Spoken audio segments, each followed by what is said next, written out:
You all remember how at the beginning of 2021, I warned everyone that it was going to be an especially hard year for women going forward? Well, here at the Definitive School of Power Dynamics, I've got to inform you, if you thought 2021 was rough, 2022 is going to be even rougher. Greetings, brothers and sisters from around the world. Pull up a chair. It's time to get down to the business. I am your host, your brother, your humble servant, Mr. Jason Black, here again with another broadcast from the program that laid the foundation upon which all of your red pill, MGTOW, high value posers, alpha male frauds, and all the others ripped off everything that they'll be regurgitating next week. And you have my solemn vow that I would never butt kiss, much less have you tune into an interview and watch me get washed by the likes of Brittany Renner. Boy, that was embarrassing. But over here at the place where people actually know what the hell they're talking about, thank you very much in the chat room there. You know how we do it here. We're a little bit different. $1 because we are about the biz. Now, on tonight's program, I want to give you a brief recap here because last week we covered a number of different things. And it kind of upset some of the people who were watching there, but I told everyone that the key fob is the new wedding ring, and that kind of made them a little bit antsy, a little bit anxious. Some folks kind of got in their cackles about it, but I haven't budged on it, and tonight's program is going to go ahead and follow up on you why that is. Because this is going to be the year of the downgrade. You thought a lot of folks got a bad awakening last year.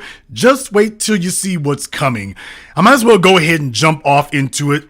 Folks are finding out left and right and that things are not going to go the way that they think that they're going to go in their heads. It's not going to happen that way.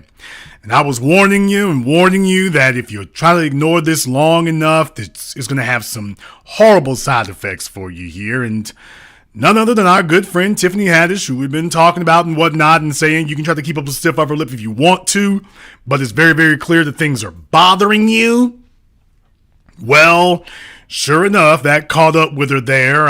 She doesn't need a man. She doesn't need a man, but apparently she needs some Hennessy and a blunt because she was found drinking and smoking marijuana, asleep behind the wheel, or at least days behind the wheel, and got herself arrested and whatnot. So clearly the breakup is not going so well. Clearly having to deal with this by herself is not going so well. And there are some other things going on. But let's be very, very clear.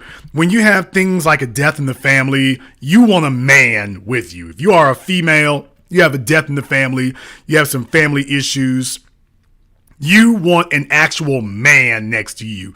You aren't really trying to have a bunch of females to cuddle up with. You really want a man, something firmer and harder than yourself. You're not looking for soft and cuddly. You are looking for a man who's going to be like a rock next to you. And Tiffany found out, all the money in the world cannot buy you as a woman. All the money in the world cannot buy you masculine security. Physical masculine security that translates to emotional security. Going off and being able to, quote, get some money of yourself or buy things yourself. You can't buy this. This is a part of manhood and being a man that you as a female, you can't purchase this. You can't duplicate it. You can't fabricate it. You can't do that. But in the ultimate sign of surrender here, talk about somebody going downhill quickly. Yeah, downhill quickly because, she ain't done yet. Oh no, fresh off her DUI. Yeah, she's got a few choice words to let you all know that, by the way, she's looking for a new man and she's looking to bring him a ready-made family because Tiffany Haddish realizes that at the age of 42, she doesn't have a whole lot of options left. At the age of 42, she's found herself in a hell of a bind. And now she's trying to figure out what in the world to do. So she's basically saying, let me go ahead and she's too scared to try to have a kid herself. So let me go ahead and see if I can make myself into a single mom now. Now, she's been talking about this for a while, but she's back again. She's talking about grabbing some kid from Africa and saying, let me go ahead and adopt. But this is what happens when you realize you don't really have prospects for a man who's gonna fool with you for real. You don't really have prospects for that. So with that being the case, oh boy, oh man, talk about giving up on yourself. You know why? Because that is what happens when you've been downgraded. When a female realizes there are no men who are going to come for her, when she realizes no matter what she does, she's going to have to hump it on her own, she starts talking about getting a degree. Let me go get a job. Can I go find a career? Let me go grab out some kids. Because she realizes, yeah, ain't no man going to partner with you. There are too many problems. There are too many issues you refuse to fix, refuse to change. And you don't really have a reliable, consistent, competent individual looking to step into that quagmire. So with that being the case, yeah, there's like, okay, pass the drink, pass the dank, get the kids. Let me just see if I can drag through this on my own, because there isn't a man willing to carry this with you. There isn't a man willing to extend his DNA, willing to shackle himself to this. You've been downgraded, Tiffany. You've been downgraded. All these years of thirsty little bum dudes on the internet talking about how cute you were and whatnot. The final receipts are coming in. The final tab is coming in now. And the final tab is, you've been downgraded. You've been downgraded. She's now no better than the hood rats out there trying to get a county check at this point. That's it. She has decoupled herself from the idea that she's worthy of a man to validate her femininity. And let's be very clear. A woman does not validate her femininity. Only a man can do that. A man who is willing to take you under, a man who is willing to become protector and provider. That is how a woman validates her femininity. That is how she does it. There is no other way. There is no way outside of it. That is the only way that works. And Tiffany is now validating to the world. She's on Instagram begging for a man. Begging for anybody. And that seems to be the new thing to do there. Brittany Renner out there yelling, hey, it's stepdaddy season. Now Tiffany Haddish is essentially offering any guy who is silly enough or desperate enough to jump off into this, she's offering him the opportunity to join her in stepdaddy season. Now, it's one thing for you to try to jump in and do this early. Brittany's trying to jump in early, even though nobody of any substance or means is going to take her up on that offer. Tiffany is trying to jump into the game in her 40s. In her 40s. This is why this conversation should have been going on decades ago, but it wasn't. Oprah Winfrey wasn't telling them that because Oprah Winfrey was completely X'd out of the game a long damn time ago. Now the females that she left behind are finding out one day at a time that they too have been downgraded and they don't have any desirable options. None. So, just in case you think this is hyperbole on my part, I just thought I would take a moment here to go ahead and say, you know what, let's just go through some of the things going on out there and whatnot. You want to see them when they start losing their psyche and whatnot. You want to start seeing when that happens. Oh, it gets rough out there. It gets rough out there. No, I'm not going to be polite about this. You start seeing some of them like your girl Amber Rose. Oh, she's trying to act like everything is okay with that ridiculous tattoo on her head. Talk about a psycho looking like Dr. Octopus. Well, she was at the strip club making it rain for other little thotlets. She was making it rain.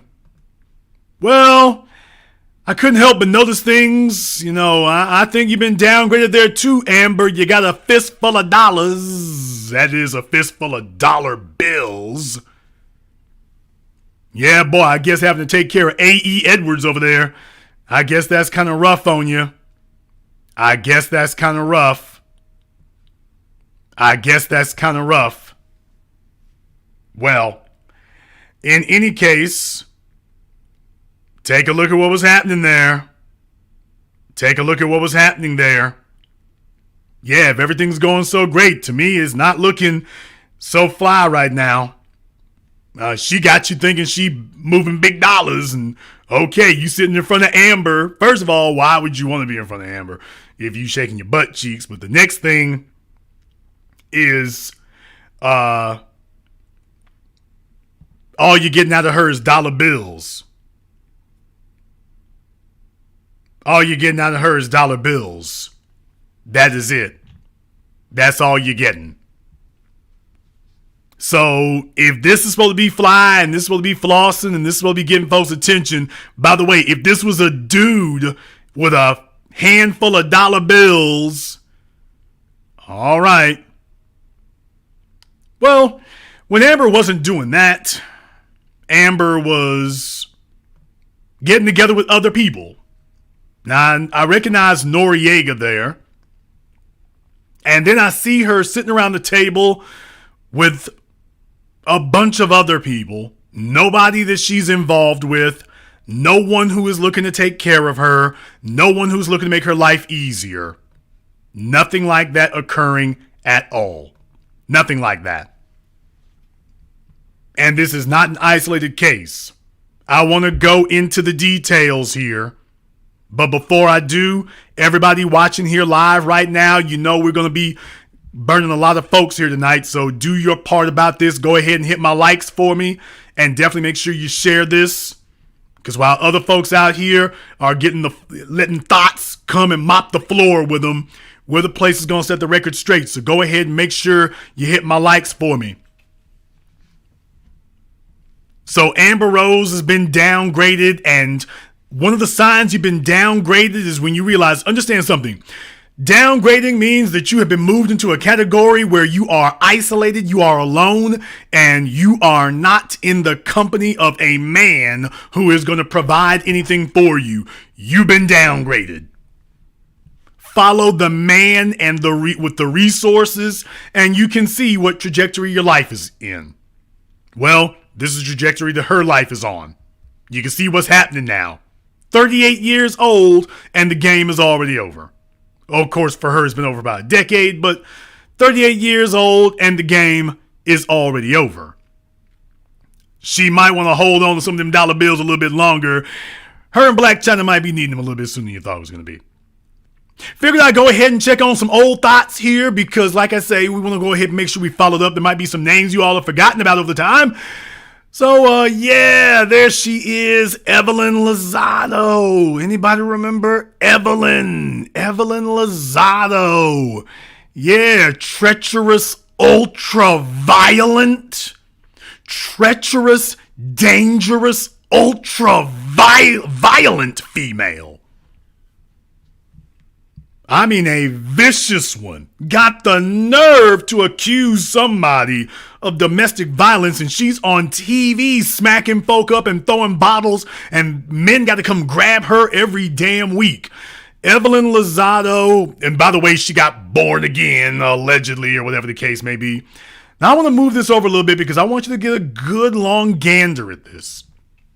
So, Evelyn Lozado was doing the 10 years challenge here. So, you know, it's always kind of crooked when you got photographs. You know, you can't really depend on photographs. You know that. You know, you can't really depend on them. But you know what? We're going to play nice this time. We're going to play this nice this time. And we'll go ahead and take the little photographs here this time as currency and legal tender. Evelyn, you might not have wanted to do that either. Because you talking about the 10 years challenge. I'm looking more at the 10 arms challenge is what I'm doing here. Looking a little bit more at that, and a couple of things I want us to keep in mind here, and I'm not being mean. What I'm saying is, ladies, I'm going to be doing another program here soon.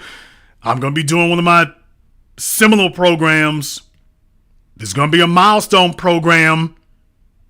It's going to be titled, The Last Train Leaving. It's going to be titled The Last Train Leaving.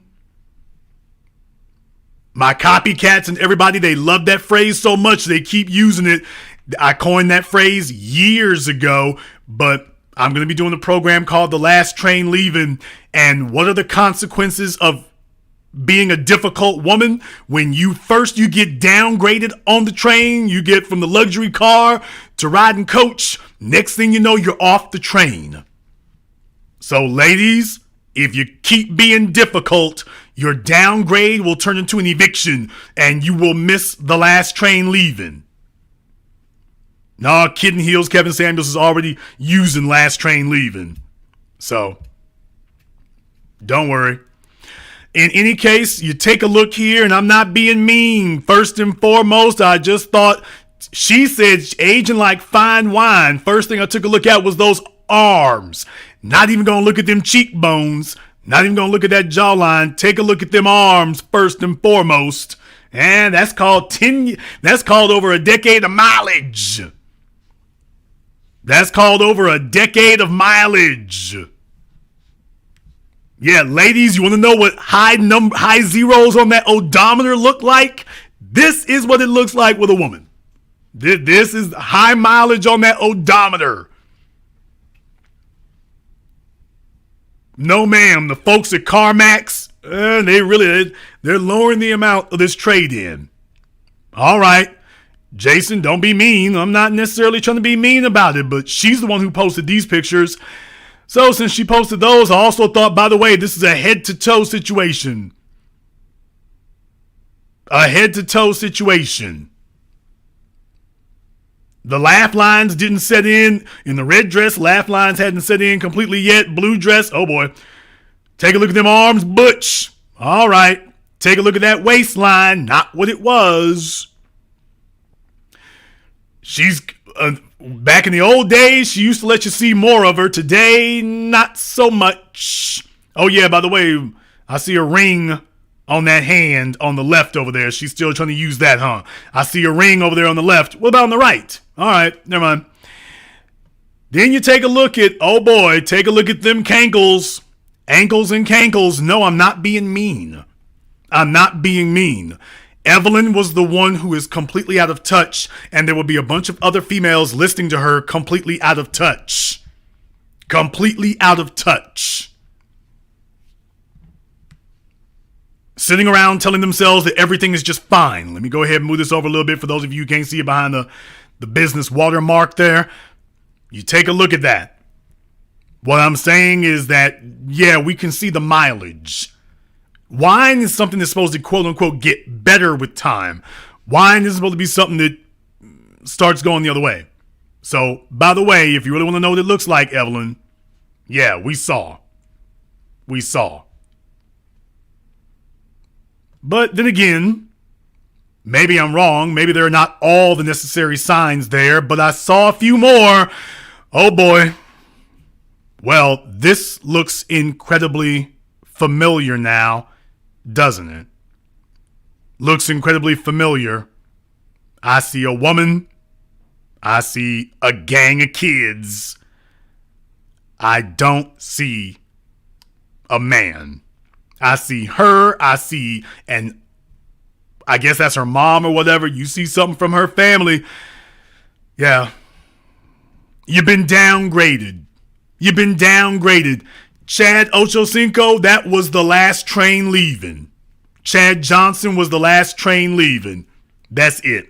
It's just you and a gang of kids and no prospects. And I'm pretty sure she hadn't been celibate all this time, so it's the occasional nigga tiptoeing through. But just understand, you have been turned into a public utility. And if you don't appreciate having a producer, then you will appreciate suffering without one. And it sounds real cute to make your little slogans about how great that'll be. Okay. Nothing destroys a woman's psyche more than being placed into a labor environment that she cannot escape. If you all are feeling what I'm talking about right now, hit my likes button for me. My haters are trying to keep my likes down. If you're feeling what I'm talking about right now, and if this is the real for you, hit my likes for me. And to the fellas out there, if you agree with what I'm saying here, that she got downgraded, let me get a thumbs up in the chat room. Let me get a thumbs up in the chat. Evelyn thought it was a game. She thought it was a joke. Now she's just sitting around with the rest of them. A gang of kids or a gang of your girlfriends No man anywhere in sight. No man anywhere in sight. Whole lot of them out here right now find themselves. That is the definition of a downgrade. When you go from having a man who can do something for you to having a bunch of females and children around you who can't do a damn thing for you except sit there and look at you all crazy. Yeah, you've been downgraded. You've been downgraded. No, it's not fun and games. You've been downgraded. You used to be going to exclusive restaurants with your man. Now you got to sit up here and go with a party of 6. And ain't none of them there to take care of you. Nobody's there to take care of you. Yeah, it really is that serious. But they're not by themselves here, in case you thought they were alone. Oh no, the disease is well advanced. The disease is well advanced. Lala Anthony, she went from being with Carmelo. Think of him what you will, Lala. At least you had a producer. At least you had a baller. At least you had somebody at the top of his game. Now you sitting around with a bunch of other skirts too. And by the way, in this picture here, if you can't tell, there's another set of, let me move the thing over a little bit so you can see, there's another set of legs behind Lala there. So this is so mangled and disorganized. There's actually another female behind Lala. So you can't even see all of them sitting over here. They're so jumbled on top of each other, you can't even see them all. She went from rolling with Carmelo to rolling on Girls Trip. This is sad. A bunch of chicks just hanging out for what? What is this, a slumber party? No, this is what happens when you are downgraded at 40 plus years old. That's what happens. No, for anybody who thought she was going to bounce back, you're not going to bounce back because in their position, they have a certain set of needs. That's why bouncing back is not going to happen here. Oh, just in case you thought it was isolated. Oh, no. Oh, Megan Good. Yikes. Oh boy. Oh no, the hits keep on coming. This is not an isolated incident. The problem with the folks out there talking about gossip, I don't care about celebrities or gossip, I care about power dynamics. And what I'm saying is that this is the definition of being vulnerable and defeated. All these females you all heard about right now, they went from being with a man who could provide, protect, allow resources, raise your status, to being a bunch of middle-aged, 40 plus year old chicks with no prospects. She went from having a man to showing up at the damn game here. She talking about Miss Good if you're nasty. I mean, are you talking to the broad next to you?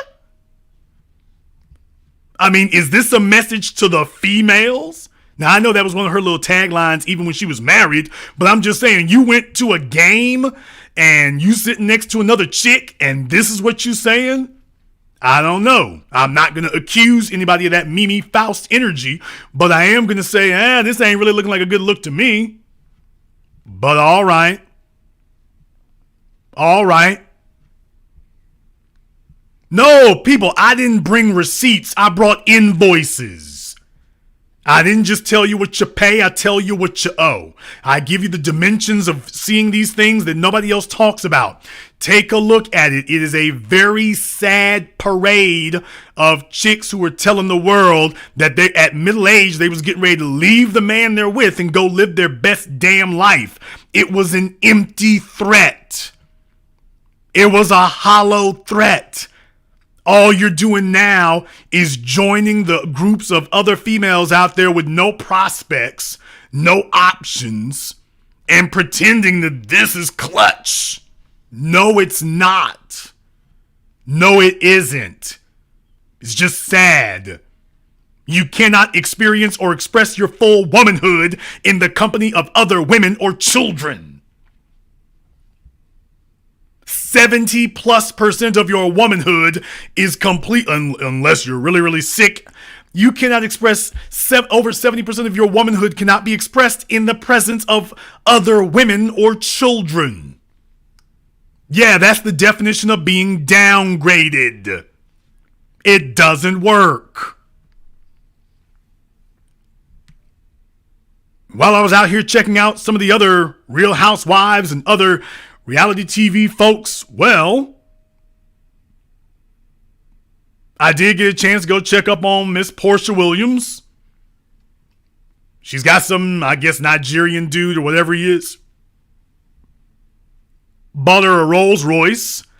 And by the way, I was talking about this kind of thing here before. So this is her fiance, but he's dropped off a Rolls Royce over there. So very clearly, that made an impression. Now, there were some folks who didn't like this apparently. And this just goes to show you that so many individuals out there are hating on this. They're very, very hateful about this because they realize the power balance has shifted. So some of them tried to go and look up this guy's ex, the fellow who got the Rolls Royce to Porsha, her fiance now. Well, they went to go pull up his ex. And they were saying, oh, well, will you look? It appears that the Rolls Royce that his ex was in front of a couple of years ago, next thing you know, well, Porsche's looks very, very similar. Well, it may look very similar, but they're not. And that just shows you how far some folks were really, really hating in this situation. By the way, the Jasmine brand didn't go far enough. These other websites didn't go far enough to actually investigate it. But if you take a look at the two cars, you can see very clear differences. Take a look at the wheels. Very clearly different. Take a look at the interiors. You can see where the bolsters are on the seats. You can take a look at where the armrests are on the seats. So you can see very clear differences here. Dude likes his Rolls Royces, and apparently he likes them a certain way. But it does go to show you, even if this were a situation, let's just say, even if this were somebody in there's saw about the suicide doors. You're absolutely right. Everybody, somebody in there, you saw about what they call coach doors or the suicide doors. So you can very clearly see these are two different cars. However, take a look at the extent that individuals were willing to go to try to say something negative about it. Because here's the real issue. The real issue is even if it was the same car, the bottom line is that is the upgrade, because the car is the extension of the man. No woman is going to go buy herself a Rolls Royce. Please quit with the lying. It's not cool. No woman's going to buy herself a Rolls Royce. No woman is going to buy herself a car that's more than $70,000, $80,000 at most. She's not going to buy that for herself. She's not going to do that. It's going to require a man to bring that to you, because a car of that magnitude represents a lifestyle. She's not going to do that. It's not practical. And some folks didn't like that. Although I will tell you one thing, this fella's ex, obviously she understands a few things, because she's got her a new fiance now. She's got her a new fiance, but she done already dropped the load. From her Instagram and whatnot, it looks like she already dropped the load.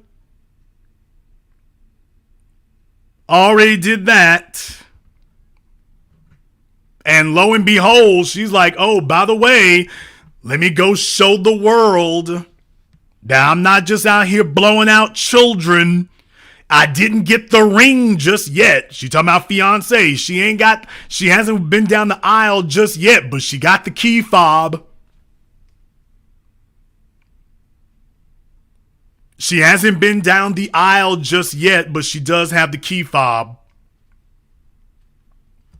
Thought I'd take a few moments there to point that out. Thought I would take a few moments to point that out to you, just in case somebody was misleading you about what's really being valued and what people really put stock in. There's a reason why I was telling you all this. If you were listening here, you heard all this a long time ago. You heard this last week, if you were here. You see, this is an upgrade.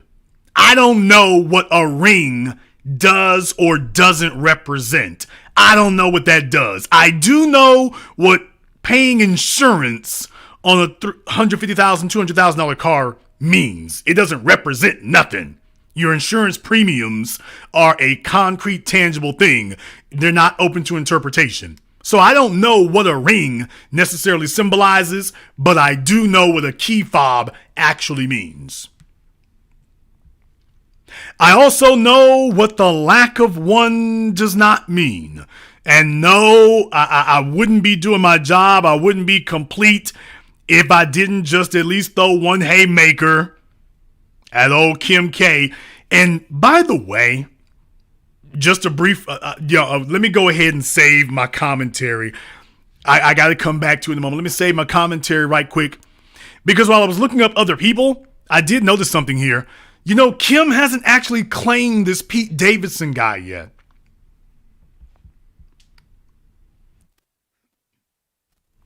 Did you all realize that? She hasn't actually even claimed this Pete Davidson guy. She's hanging out with him. She's letting him hang out with her. But she's not actually claiming this Pete Davidson guy. Even up until today, it is still just, there's hints, there's rumors. He's driving her car. But she hasn't actually claimed this guy for nothing. For those of you who are now my patron and whatnot, Kim Kardashian went from being with Kanye West, and when she entered the open sexual marketplace, the best she could get was a white Pookie. Let's just say, compared to where she was, Reggie Bush, Chris Humphries, even Ray J, she went back into the sexual marketplace, and the best that she was able to drag home was a white Pookie. Think about that for just a few moments. Think about that for a few moments. And the reason that she's not claiming him, is what I told you all. I want you to pay very close attention, because this is about power dynamics. This is not about dating. This is not about celebrities. I want you to understand that if you see this mimicking in your own life, that's something for you to understand. To the young females out there, for those of you under the age of 25 and under, understand what the older ones have messed off at and left all their power on the table. There are lessons you can learn. Yes, he's a white Pookie. Yes, that's exactly what I said. Somebody said a Wookie. He's a white Pookie. Yes, I know. Go ahead and let that one go viral. Everybody can use that one right now. Just understand who coined the phrase. Yeah, she got her a white Pookie. Never in your lives thought that would happen. And she's out here campaigning hard, but she's not claiming him. And the reason that she's not claiming him is because she understands, if she ever wants to have the hope of getting another producer again, that the quality of the man that you lay up with and choose is the single most important decision that you as a woman will make. Ladies, the single most important decision that you will make is the quality of the man you are with. And that is why it is so critical and so crucial that no matter what is happening in your life, no matter what is going on, no matter what is happening, if you, in your personal intimate relationships, you can't afford a downgrade. You can't afford it, because once you allow, oh boy, I want you to start taking notes. Fresh and Misfit, the Winosphere, start taking notes.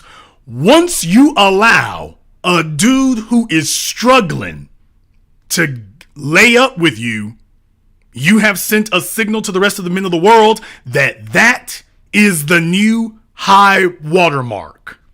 That's the new bar to clear. That the bar has been officially lowered. And Pete Davidson, went from Kanye West, who bought you 5 Maybachs and a bunch of other cars. He would get you houses or whatever. And Pete Davidson, who can't even get you a damn keto bowl from Chipotle. And he's able to lay up, allegedly.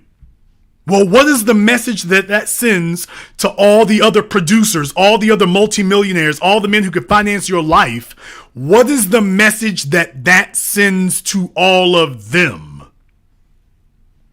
For every guy after, how are you going to make a fella coming after Pete Davidson pay more than Pete Davidson did? How are you going to demand that he do more than Pete Davidson? This fella was sitting up here raggedy and bummy and driving your Rolls Royce. How are you going to demand that the next guy buy you a Rolls Royce when the last guy was able to lay up with you for nothing?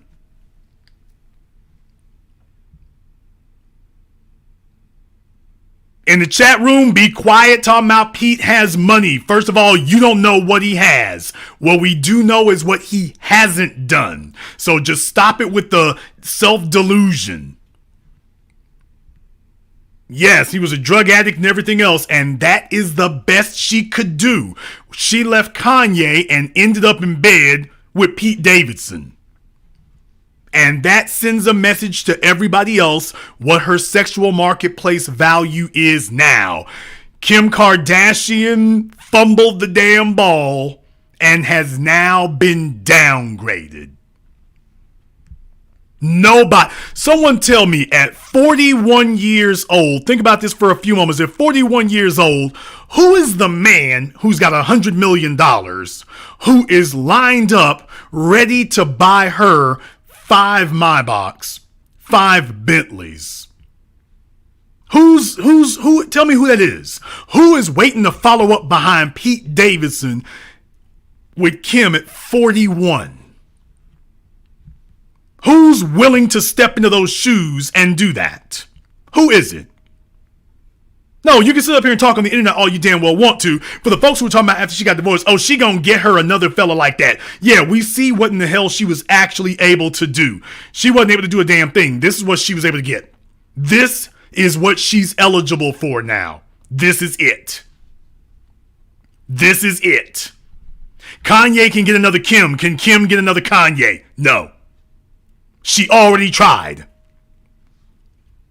The final receipts have come in. She already tried. This is the best she could do. And all this is really going to do is antagonize Kanye, but there isn't another Kanye lined up to take her off the market. That's the problem. That's the problem. Tiffany Haddish could break up with Common, but there isn't another Common lined up and waiting to take her off the market. She's been downgraded. Amber Rose can talk about all the strippers all she wants to, unless she's going to marry one of them. It doesn't really matter. She broke up with Kanye, broke up with Wiz Khalifa, and this is the best she could do. She's been downgraded. Evelyn Lozado was wild and crazy, doing all kinds of stuff out here, acting a fool, being a disciplinary problem. 10 years later, the final receipts are in and ain't looking so great. And now she's stuck at a table with a bunch of women and children, with no man. She's been downgraded. Lala Anthony was talking about how great it was going to be. She's trying to throw up every thirst trap picture she possibly can. It ain't working. The best she can do is get a room full of other females. I hope this doesn't go the way it looks like it is. But all I will say definitively is she's been downgraded. She's made it very clear to the world that she is ready to rumble with another man at a moment's notice. She is ready to do it. There are no offers. There are no takers. There's nobody.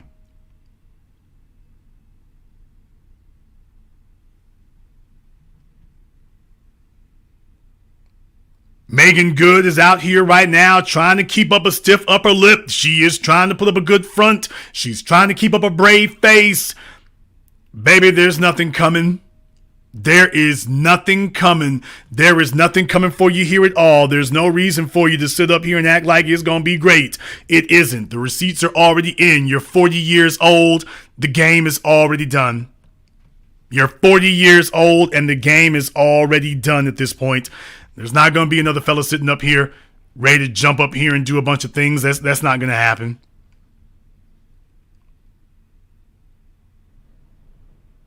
That isn't going to happen. It is very, very easy to sit up here and tell yourself all these great and wonderful things that were going to occur. It's very, very easy to say that. It's very, very hard to get out here and prove it. And when you get downgraded like that, you don't get 1,000 different chances to do that. You don't get 1,000 different chances. Once you get downgraded, you're done. Once you get downgraded, you're done. 2022 is the year of the downgrade. And these are the celebrity females, by the way. This isn't even the average female out here trying to make it in post-pandemic America. That's not even that. These are the chicks who got a name, got some celebrity, got some connections, got some star power. At least they've got marketing that promotes them as some of the most beautiful women in the world. And this is the best that even they can do. And yes, I checked out Nicole Murphy's page. She's bragging about her daughter being engaged and congratulating her daughter on being engaged. Nothing coming for her. You got downgraded. You got downgraded.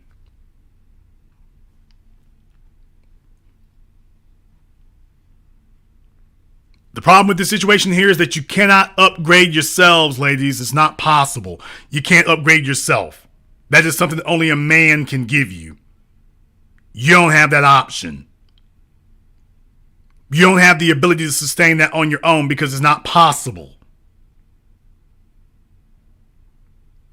The bottom line is if you don't have a man, you don't have a backup plan. If you do not have a man who's going to be a producer with you, you don't have a backup plan. You're just a smart mouth chick with a dumb ass. You don't have a backup plan. The reason for having a man is so that you have a man who's taking you under as his partner, not that you're partners, but as his partner, so you actually have a backup plan. And it's only the women who know that they can't actually retain a man who would say something like, I don't care, I can do myself, I don't have to worry about having no man right there. Please. A healthcare insurance plan does not replace having a producer and a provider. It doesn't replace that. It doesn't replace that at all. And instead of having people who are focusing on reality now, they're focusing on coping mechanisms. Coping mechanisms.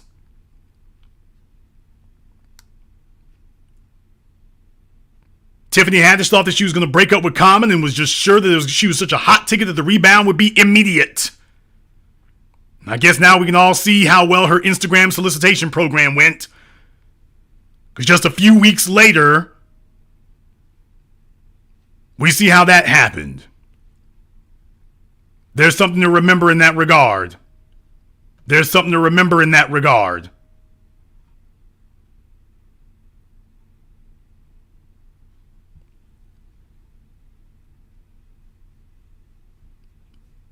There are going to be a lot of people who are going to tell you that this is just a temporary thing and don't worry, you can shake that off. No, this is the new normal.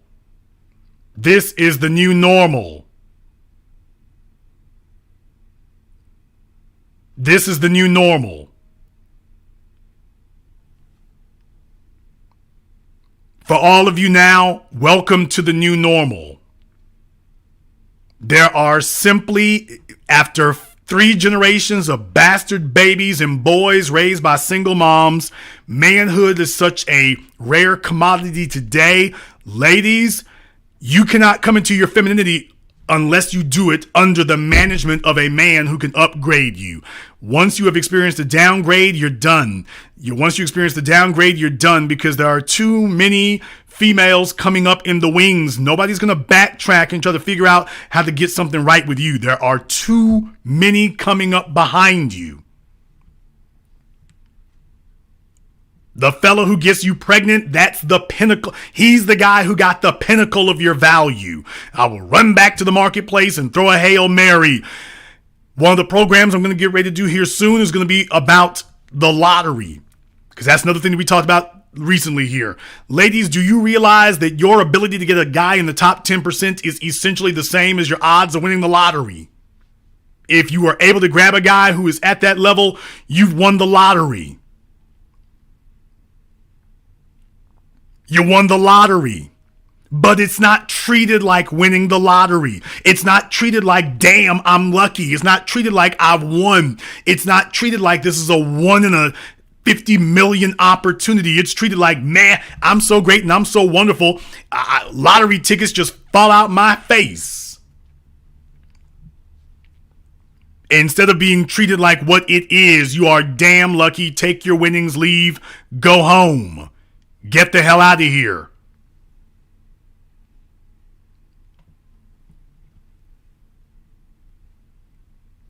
And to the average female walking around today, I just want you to understand something. Having a whole bunch of dudes who have a whole bunch of stories about you, that's not good. Getting over the age of 30, that's not good. I'm just being totally honest with you. You are sending very clear signs that you've already been downgraded. And you better take a look at a lot of these older chicks out here with a whole lot more star power, connections, and celebrity influence than you. It's not working. It doesn't work because it cannot work. It can't work. And when we come back and check on them, the stories will not sound or seem any different. It won't be any better. It won't be any better. They'll try to put on a brave face and they'll try to act like it's all right, but it won't be any better. Next thing you know, you find yourself swimming to the bottom of a 40 ounce, trying to figure out where the years went and how it went wrong. Where it went wrong was you had the arrogance to believe that you were not subject to the laws of physics. That's the problem. If you're arrogant enough to believe that you're going to actually be comfortable with a room full of cats or a room full of chicks, if you're actually telling yourself that you're going to be comfortable with this, just understand, eventually you can lie to yourself so much that you get wrapped up in it yourself and you can't escape.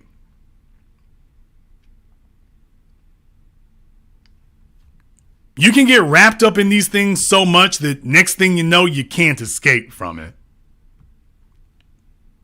When you sit there living in lies and regurgitating them long enough, you don't have enough girlfriends in the world to sit up here and be able to save you from that. And then next thing you know, and I want you to just point out a few things here. I want you to be aware of this. When you take a look at the realities of this, I want you to understand this was a particularly bad look right here. There's a particularly bad look that you're getting older and whatnot, and you haven't moved on to a phase where you have your own family. It's just you getting older with the little old ladies with no man that you grew up with. That's what you end up with. You end up being stuck with them. You end up being stuck with them. They're getting old and don't have a man. You're getting old and don't have a man. It's a bunch of females getting old with a bunch of older females getting old. And boy, I'm telling you, this is the definition of misery if you really want to be honest about it. This is the definition of miserable. Imagine being a female sitting up here posting a whole bunch of thottish pictures and trying to talk about how cute you are and trying to convince the world that you still got it, but there isn't a man there to bid on it. There isn't a man there who's expressing any value in it. So who you posting pictures for? Your kids and your mama? Who are you posting all of these half-clad pictures for? Who is that supposed to be communicating to? To them? Who is that supposed to be talking to? To them? I want you all to just keep that in mind. Who are we communicating to?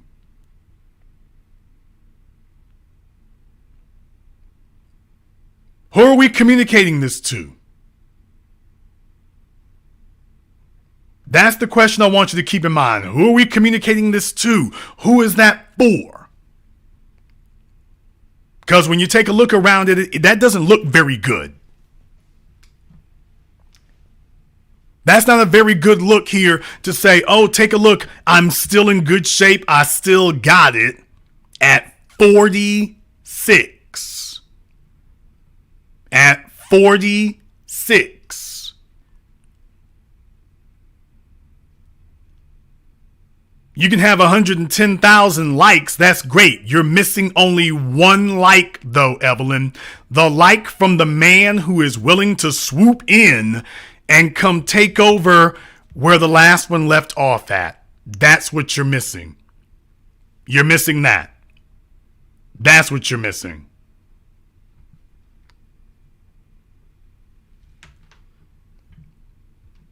And the problem is these women's fan bases aren't in any better shape than they are. That's the sad part.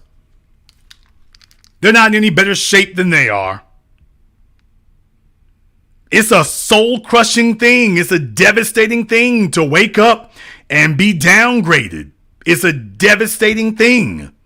It doesn't matter what age it is, because a woman needs to believe that there's a brighter tomorrow coming. Once you get downgraded, it's over. Once you get downgraded, it's over. And the folks at People Magazine are not going to be able to save you. You're not going to be able to write an article and make this look better. That isn't what's going to happen. Oh no, I came to bring the bad news to you right now. 2022 is going to be the year of the downgrade. And by the way, we're just getting started. We are just getting started. This is going to be the year of the downgrade, and you have been warned how to avoid that. I would recommend that you listen closely to reliable sources here. But enough from me. The telephone lines are now open. The number is 646-787-1933. That's 646-787-1933. Your personal access code to the program that laid the foundation upon which all of these other copycats and fakers have stolen and ripped off everything that they've been using and will continue to use and steal. Get it here first. Get it here first, so you can actually hear it how it's supposed to be. I want to thank everyone who has contributed to support tonight's program here on either PayPal or CashApp. So thank you very much for your support there. Also in the Super Chat, we're going to be doing what we do here. If you've been instructed by my mods to go ahead and call up, then that was not a request. That was an order. So you've got 2 minutes to be on the line. The number is 646-787-1933. That's 646-787-1933. And it'll be your time to go ahead and speak on this. If you think I'm wrong about this, this is perfectly your opportunity to also speak about that and say, oh, ain't nobody getting downgraded this year. It's going to be a whole lot of that going on.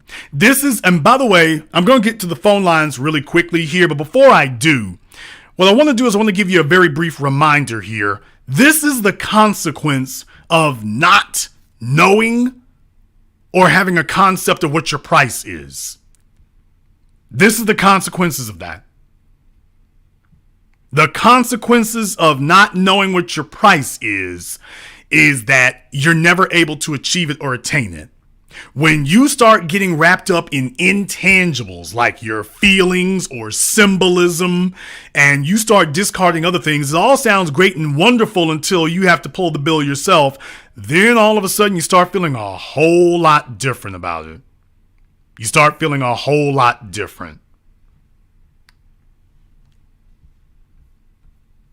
Let's go ahead and see if we can grab a few phone calls here. Let me get caller from area code 419. You're on live with The Business. What's your name? Where you calling from?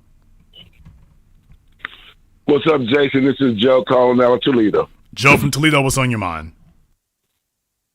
All right, first of all, let's say thank you for taking my call. You always take my call. I ain't gonna front, bro. I at least get through. I almost need to be up on top, but thank you for taking my call.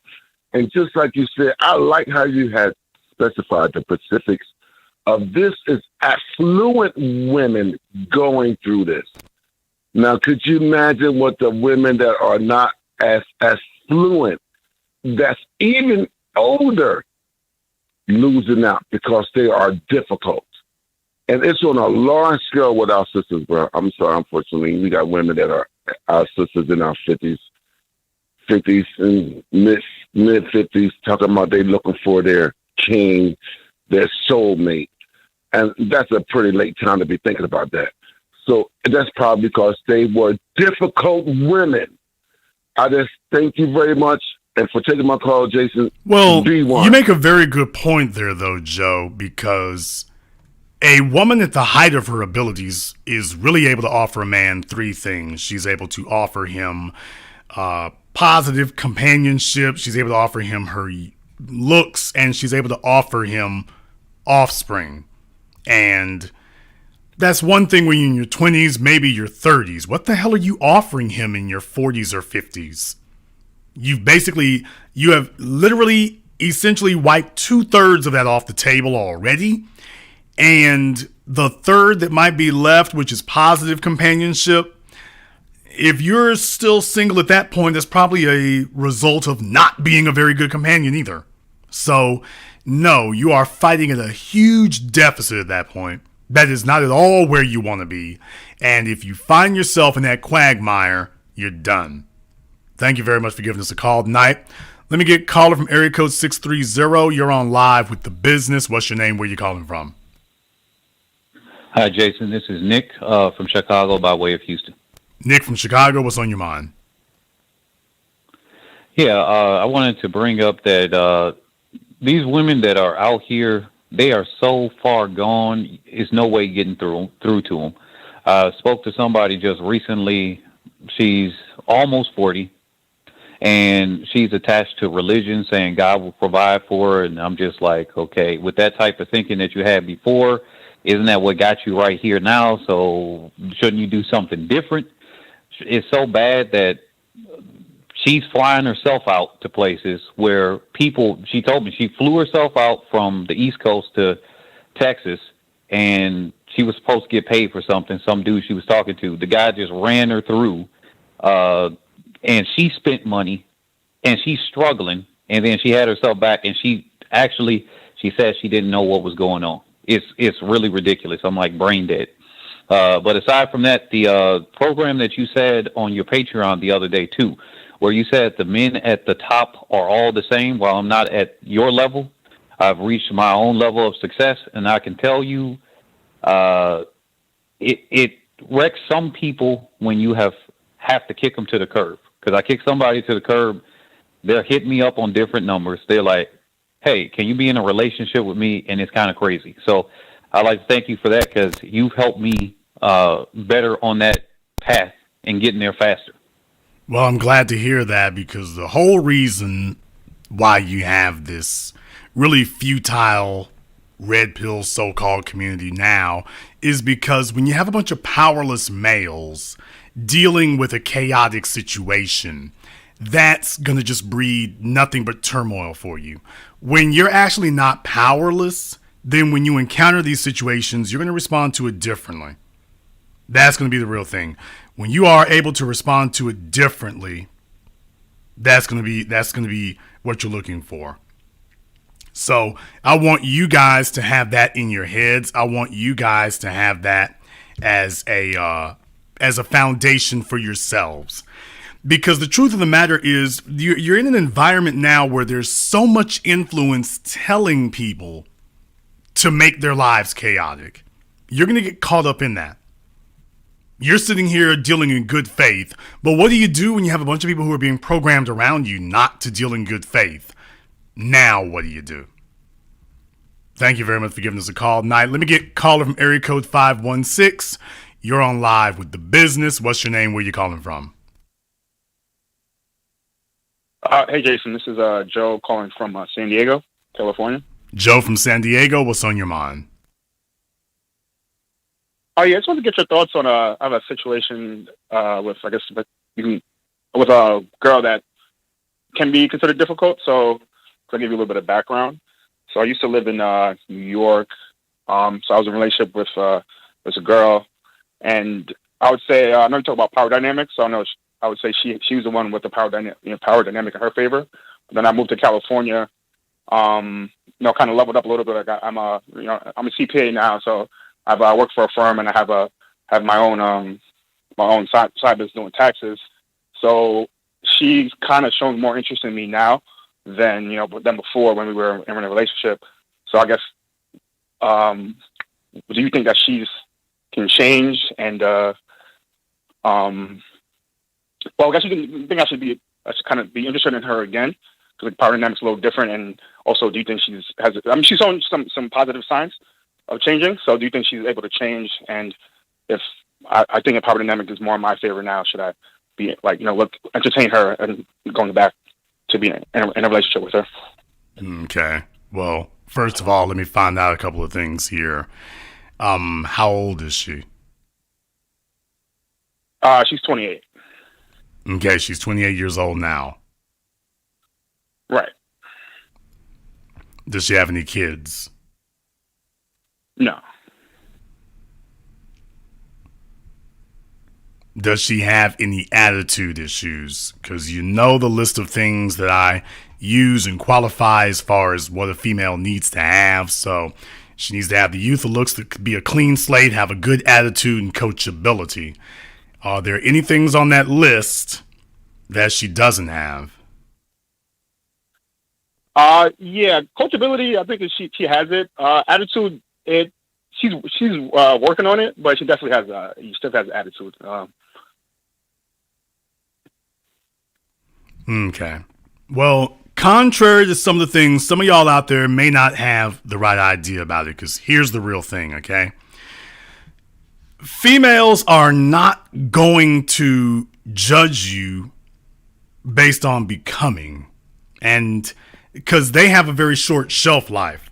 So some of y'all here, y'all been listening to Kevin Scamuels so long that you all have screwed up, confused ideologies where you sit up here and contradict yourselves.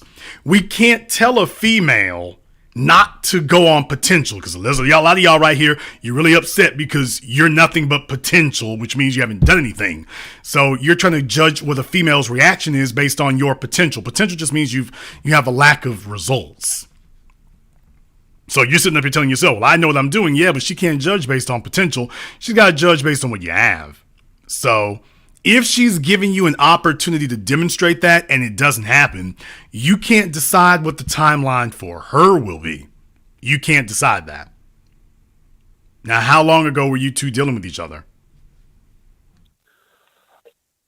We started in 2017, and for about 2 years, so about 2019, we stopped dealing with each other. But we kept in contact, but now she's showing a lot more. Like, as of recently, last couple months, she's showing a lot more interest. Yeah, 3 to 5 years. So now, how long have you had your CPA?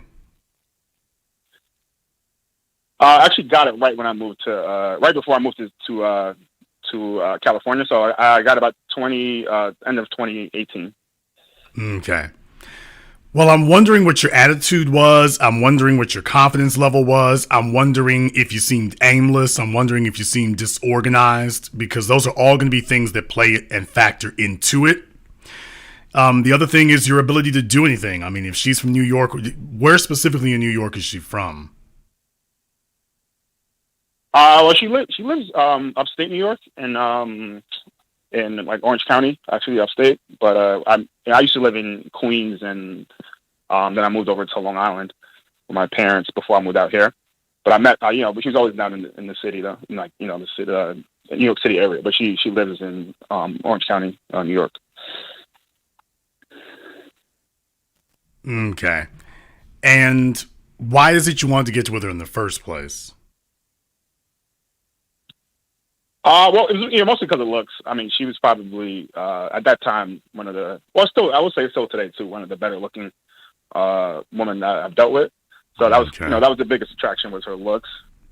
And I was kind of simping a little bit for her when I first started talking, and I kind of put myself in. Yeah, because it kind of sounds that way now, but I'll tell you why. How old are you? I'm 32. Okay, you're 32. And between the ages of 18 and 32, how many girlfriends have you had? She's my last girlfriend, so 4. She was my fourth girlfriend. So what that means is you don't actually have a lot of experience where females are concerned. And be aware, females pick up on that very quickly. So since she's able to pick up on that, you don't have a lot of female experience, just understand they're really going to take it in one of two directions. They're really going to take that in one of two directions. So where they're going to take that to is either to say, this guy's going to be useful, or this guy's not going to be very useful. And I want the fellas listening right now to take note of this, okay? I want you all to take note of this. I'm not blaming her for her behavior. Some of the beta simps in the chat room don't like that. I'm not blaming her for her behavior because essentially 5 years ago you were potential. And I'm not going to sit here and tell females that they cannot make decisions based upon a man's potential to produce and then say, well, she should have done X, Y, Z. If you were potential, she's got to deal with it from that perspective. If you were not inspiring confidence, she got to deal from her perspective. And even if as a CPA, if you do not strike her as a competent CPA or a confident CPA, if these are not balanced, if you're a professional alpha but a beta at everything else, then she's going to treat you like that. And my concern is that now at this point, she's going to have to ask herself a question, whether or not you're the best she can do. Now, that's another thing right there, because you might be the best she can do, but you fellas can't rely on that. You guys cannot sit here and rely on saying, oh, well, it's all right, I'm the best she can do, because there's a lot of fat chicks out there talking about, well, I bet you I'm the best he can do. Your job is not to be the lowest level you can be. Your job is to be the best you can be. So you might be the best she can do, but you don't want to approach it that way. Because here's the other thing. The other thing is the reason why you're supposed to be getting positive confirmation from more than one female is specifically so that you can understand exactly where you rank at. The treatment she's giving you might be where you're supposed to be at, as evidenced by what you're doing. Because here's the next thing. You live in San Diego, correct? Correct. Okay. It sounds to me like the reason why you're asking these questions is because you're feeling like, you feel kind of like she didn't have faith in you or whatever, or that things should have gone a little bit easier with you. Now you're wondering whether or not she's here for you, or whether or not, she's just trying to jump on the bandwagon because now it looks like things are going together well for you. Does that sound about right? Right. Okay. Correct. Here's the problem. The problem is you can't really gauge off of that either, because the next question I'm going to ask you, this whole program tonight, is about women getting downgraded. What is your ability to downgrade her?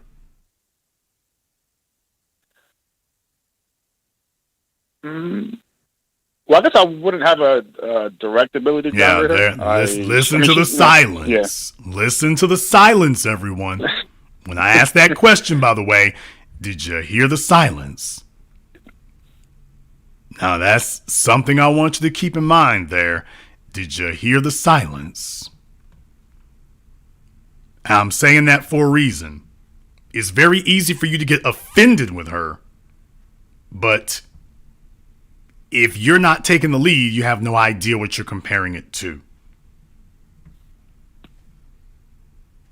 Right. Yeah, I think that was my issue. That was definitely my issue before. Like, I didn't take the lead in our, when we were doing each other previously. So, but yeah, I definitely have a lot more confidence now, and so I think things could be better the second time around. But I'm not sure if it's worth going back down that route again. Here's a better issue here.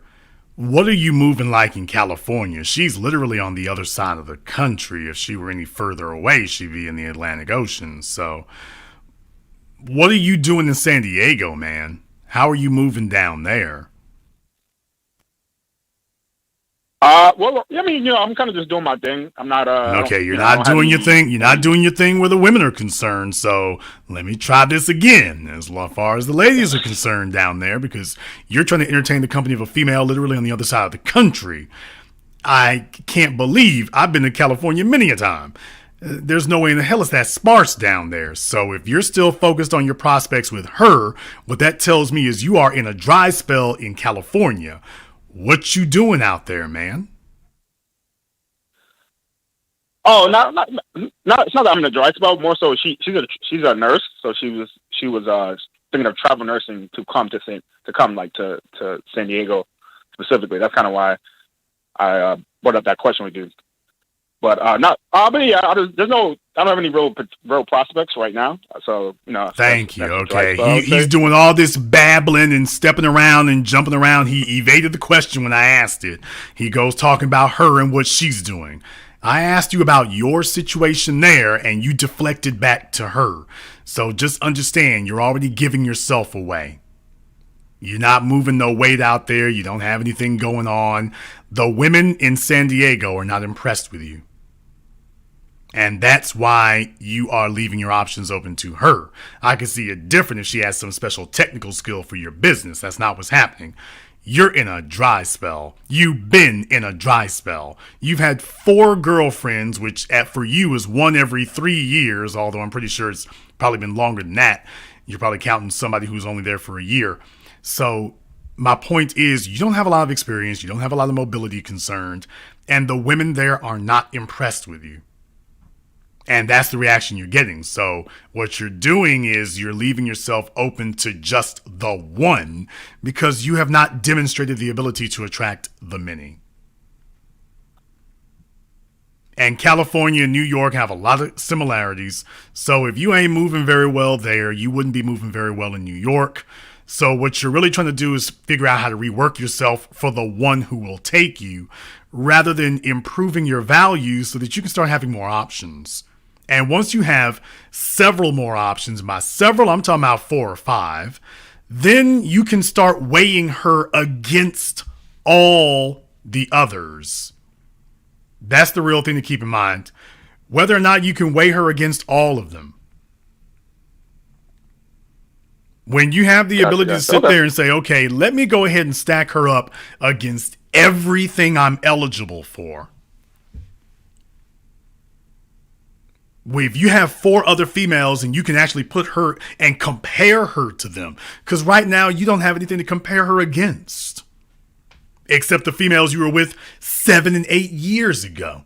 Well, your life's a little bit different now, although I'm wondering if your confidence is any different. But why don't you get you 4 or 5 others that you've dealt with, who you seriously qualified with, that you beat out your other male competition for? Show that you can actually pull something else and then come back and look at her and then ask yourself, do I even want to go there? Because right now, the reason she's winning the race is because you don't have any other options. And you don't have any other options because you're not impressing anybody. And I don't say that to be mean. I'm saying that to be factual. So the ladies in San Diego are not impressed with you. The ladies in Southern California are not impressed with you. Why don't you start getting your weight up and demonstrate you can move like you need to move among them out there. And then you will be able to actually analyze her and determine if she's even something you want.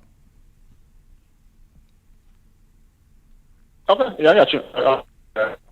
Doubling your income, so that's my next couple of years. I'm gonna aim to do that. Okay, next couple of years. It doesn't take a couple of years for that to occur. Well, I guess I've doubled it once, so I guess double it for the second time would be right. But what we're suffering from here now is a bit of people skills. How tall are you? I'm 6 foot. How much do you weigh, sir? About 215. Okay.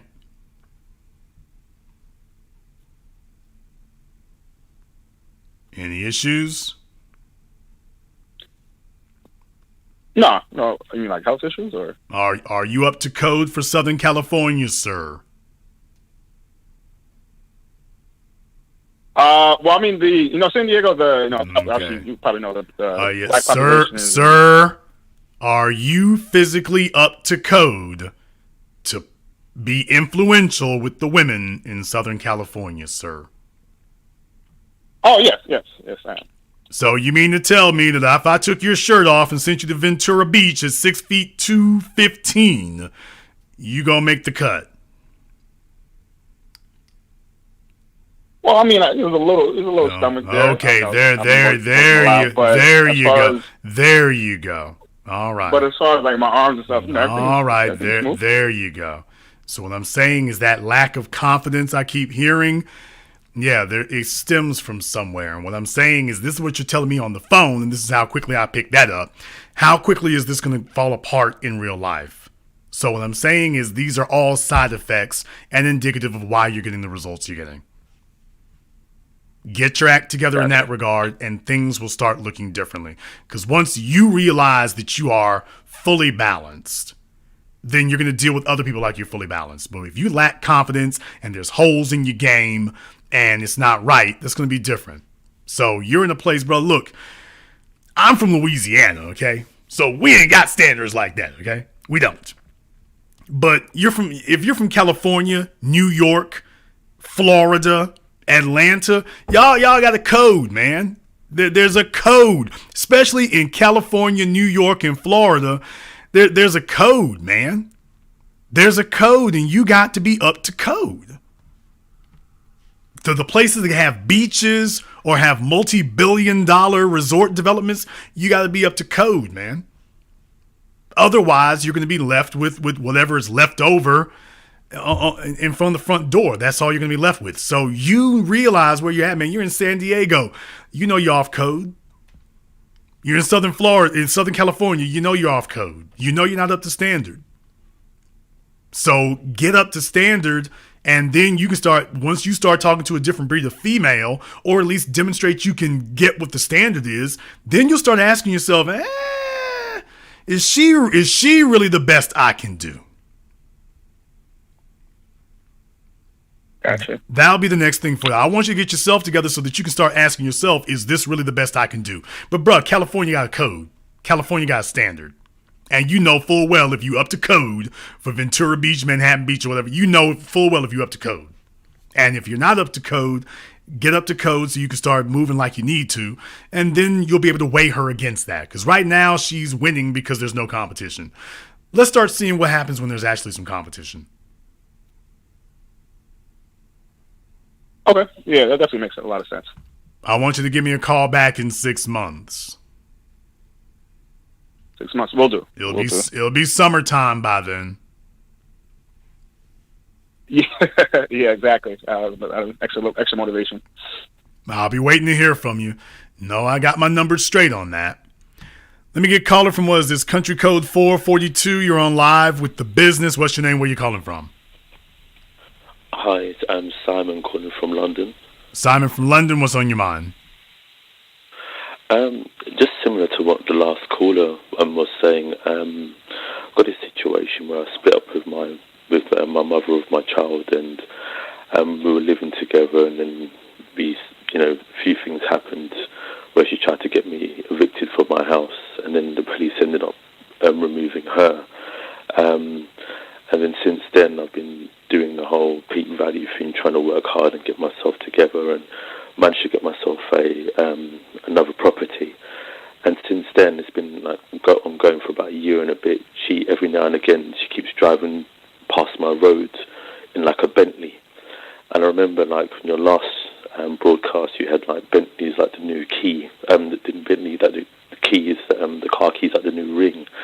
And I'm there asking myself whether, have I effectively been downgraded, or has she upgraded and stuff like that, just on the basis of your show. And it's been kind of playing on my mind a bit because I've been kind of struggling to like move on, even though I've focused on myself and done various things. But at the same time, we've got like the access issue with my daughter, and then me trying to keep myself focused and stuff. And then I spend my time listening to your broadcast, and I'm one of Very good question. Very good question. All right, we got a guy sitting over there living in London. You say you're in London. Are you actually in London? Yeah, I live in London, yeah. Okay, so we got a guy living in the financial capital of the world is where he's at. He used to be dating this chick. They got a kid together and whatnot. That was your first mistake, by the way. Fellas, y'all got to stop getting these. If she's not worth you marrying, she damn sure isn't worth you getting pregnant. So let's be very, very clear. But what this tells me is that she was the cutest thing you'd ever been with. So physically you wanted to lock her down, but logically the back of your brain was saying, nigga, don't. This ain't the one. So physically you were ready to throw caution to the wind, but your reptile brain was telling you, we ain't trying to marry this thing. So you got yourself caught up in that. You thought you were going to handcuff the broad. That's the other thing. Y'all niggas think you're going to handcuff these broads with a kid. And what you find out really quickly is a child is a benefit to a woman. It's not a benefit to you. So you thought you were going to handcuff her, and instead you kind of just gave yourself another problem. So now she's sitting up here beating you to death with it emotionally. And there you are, man. There you are. So, okay, let me find out here. You say she keeps driving by the joint in a Bentley. Let me find out a couple of things. How old is this chick? She's just turned 33. She just turned 33. Yeah. Okay. Even though they do build the Bentley in Cruise, England, even though they do build it there, I'm pretty sure she don't work at the plant. So before you sit up here and geek out, how did she get her hands on this thing? Now, you should at least know that. Well, I know one of her friends, she's with a guy that gets hold of like these exotic cars, and I know every now and again she used to like compare her friend's partner to me, even though, you know, I was building and everything else, and he's like got 10 years on me. So that was my rationale in terms of the comparison conversation. Okay, slow down. How old are you and how old is he? I just turned 37 and he's 48. Okay, well, he's got a bit of a leap on you there. But here's the other thing, okay? I know how the game goes here. First of all, there's a couple of things you need to find out. The back of this Bentley. Now, do you know which Bentley it is? Because there's really only 3 of them now. I mean, there was 4. The Continental, the Flying Spur, the Mulsanne, and the Bentayga. So I'm not going to ask you which one in particular it is. You might not know your cars like that. But the one thing I would want to know is a Continental. Well, it might be a Continental. Yeah, okay, I hope you know your cars well enough. It's a Continental. Now, it's Continental. Slow down. The rear of the car, are the taillights oval shaped or are they square? They're oval shaped. Okay, sounds like the newer one. So, needless to say, old boy's got either he's leasing the hell out of her or he's got his act together. All right, look.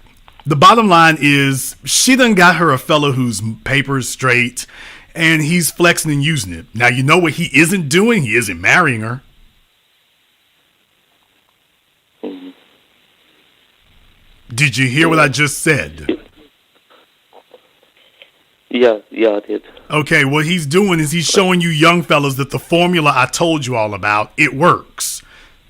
He's showing you all that y'all don't really understand. Yeah, it works. That's it. Dudes got to sit up here and get their heads busted open before they actually realize, you don't really have to do as much as you're doing. He got a company car. You fellas thought I was jiving. He got a company car, and she's driving the company car. That's all. Okay. And he's flexing it. He doesn't need to drive that damn thing all the time. That's it. That keeps her happy, placated, keeps her quiet. She does whatever triple X rated stuff he wants to do. I don't mean to throw this in your face, bro, but it is what it is. He's doing whatever freaky, nasty, triple X rated stuff he wants to do with her, and that's it. And any time that he wants to downgrade her, he can. Now, have you been downgraded? It's damn sure looking that way. To be totally honest with you, bro, yeah, it's kind of looking that way. Yeah, it is. Hate to be the bearer of bad news, but it certainly is looking that way. But there's probably some very good reasons for that now, isn't it? Yeah, there is. What have you been doing with your life at the age of 37? Well, I managed to. I spent a lot of time focusing on my career. Went through a slight period of depression when didn't see my kid for a while, so I kind of stagnated a bit because, you know, I was a bit deep into my emotions at that point. Since then, I got a promotion. I bought another house that I'm refurbing. she realised that, well, not so much about her, but that's the house that she keeps driving past, because she knew that I was doing that before we separated, or I had intentions of that. So at times I feel as though, like, as I'm doing the refurb and we're going through this situation at the moment with there's supply issues and stuff like that, I'm doing a lot of the work myself. Okay, so it sounds like what you're saying is that you think that she is driving by your house on purpose? Yeah, or she lives from there because she lives on the other side of London. Okay. For the purposes of making sure that you're not hanging outside of her window licking on the glass, because I don't want anything like that happening, let's just assume that y'all are just on the same side of town and you're in an area that's easier to drive through than others. Unless you have some proof of that occurring, because the only way you're going to convince me that she is driving by there deliberately is if there's some other type of contact that you're having with her. There's been no contact whatsoever. Okay, then it's all going down illegal. I'm just going to tell you, it doesn't really make a whole lot of sense unless she just wants to make you feel like crap. So have you done something that would make her feel especially vindictive? Because it's usually when a female feels like she lost something because of you, then she wants to rub your face in it, because she's got to care to want to do that. So why would she care to make you feel bad? When we had an argument, and when we separated, we allowed her to live in my apartment at the time. She done an act of betrayal towards me, and I found out about it. And I told her to get out, but pretty much get out of my apartment. She proceeded to call the police on me.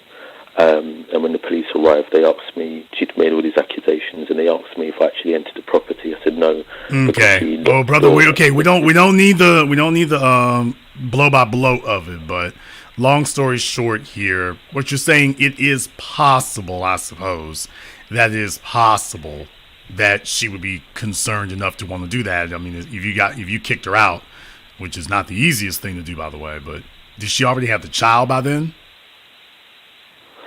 Well, she effectively done it to herself. She tried to get me. Okay, brother, I asked you a specific question. You need to pay attention. Did she have the child by then? Yeah. Okay, let's stay focused here. We're not here to emotionally gush. Stay focused. Yeah. So she already had the child. Now, when you put her out, where'd the child go? I've seen they both went back to their mothers. She had a child already, so all three of them went back to their mothers. Oh, boy. So let me get this straight. You got with a single mother, and then you decided you would be the next baby daddy. Yeah.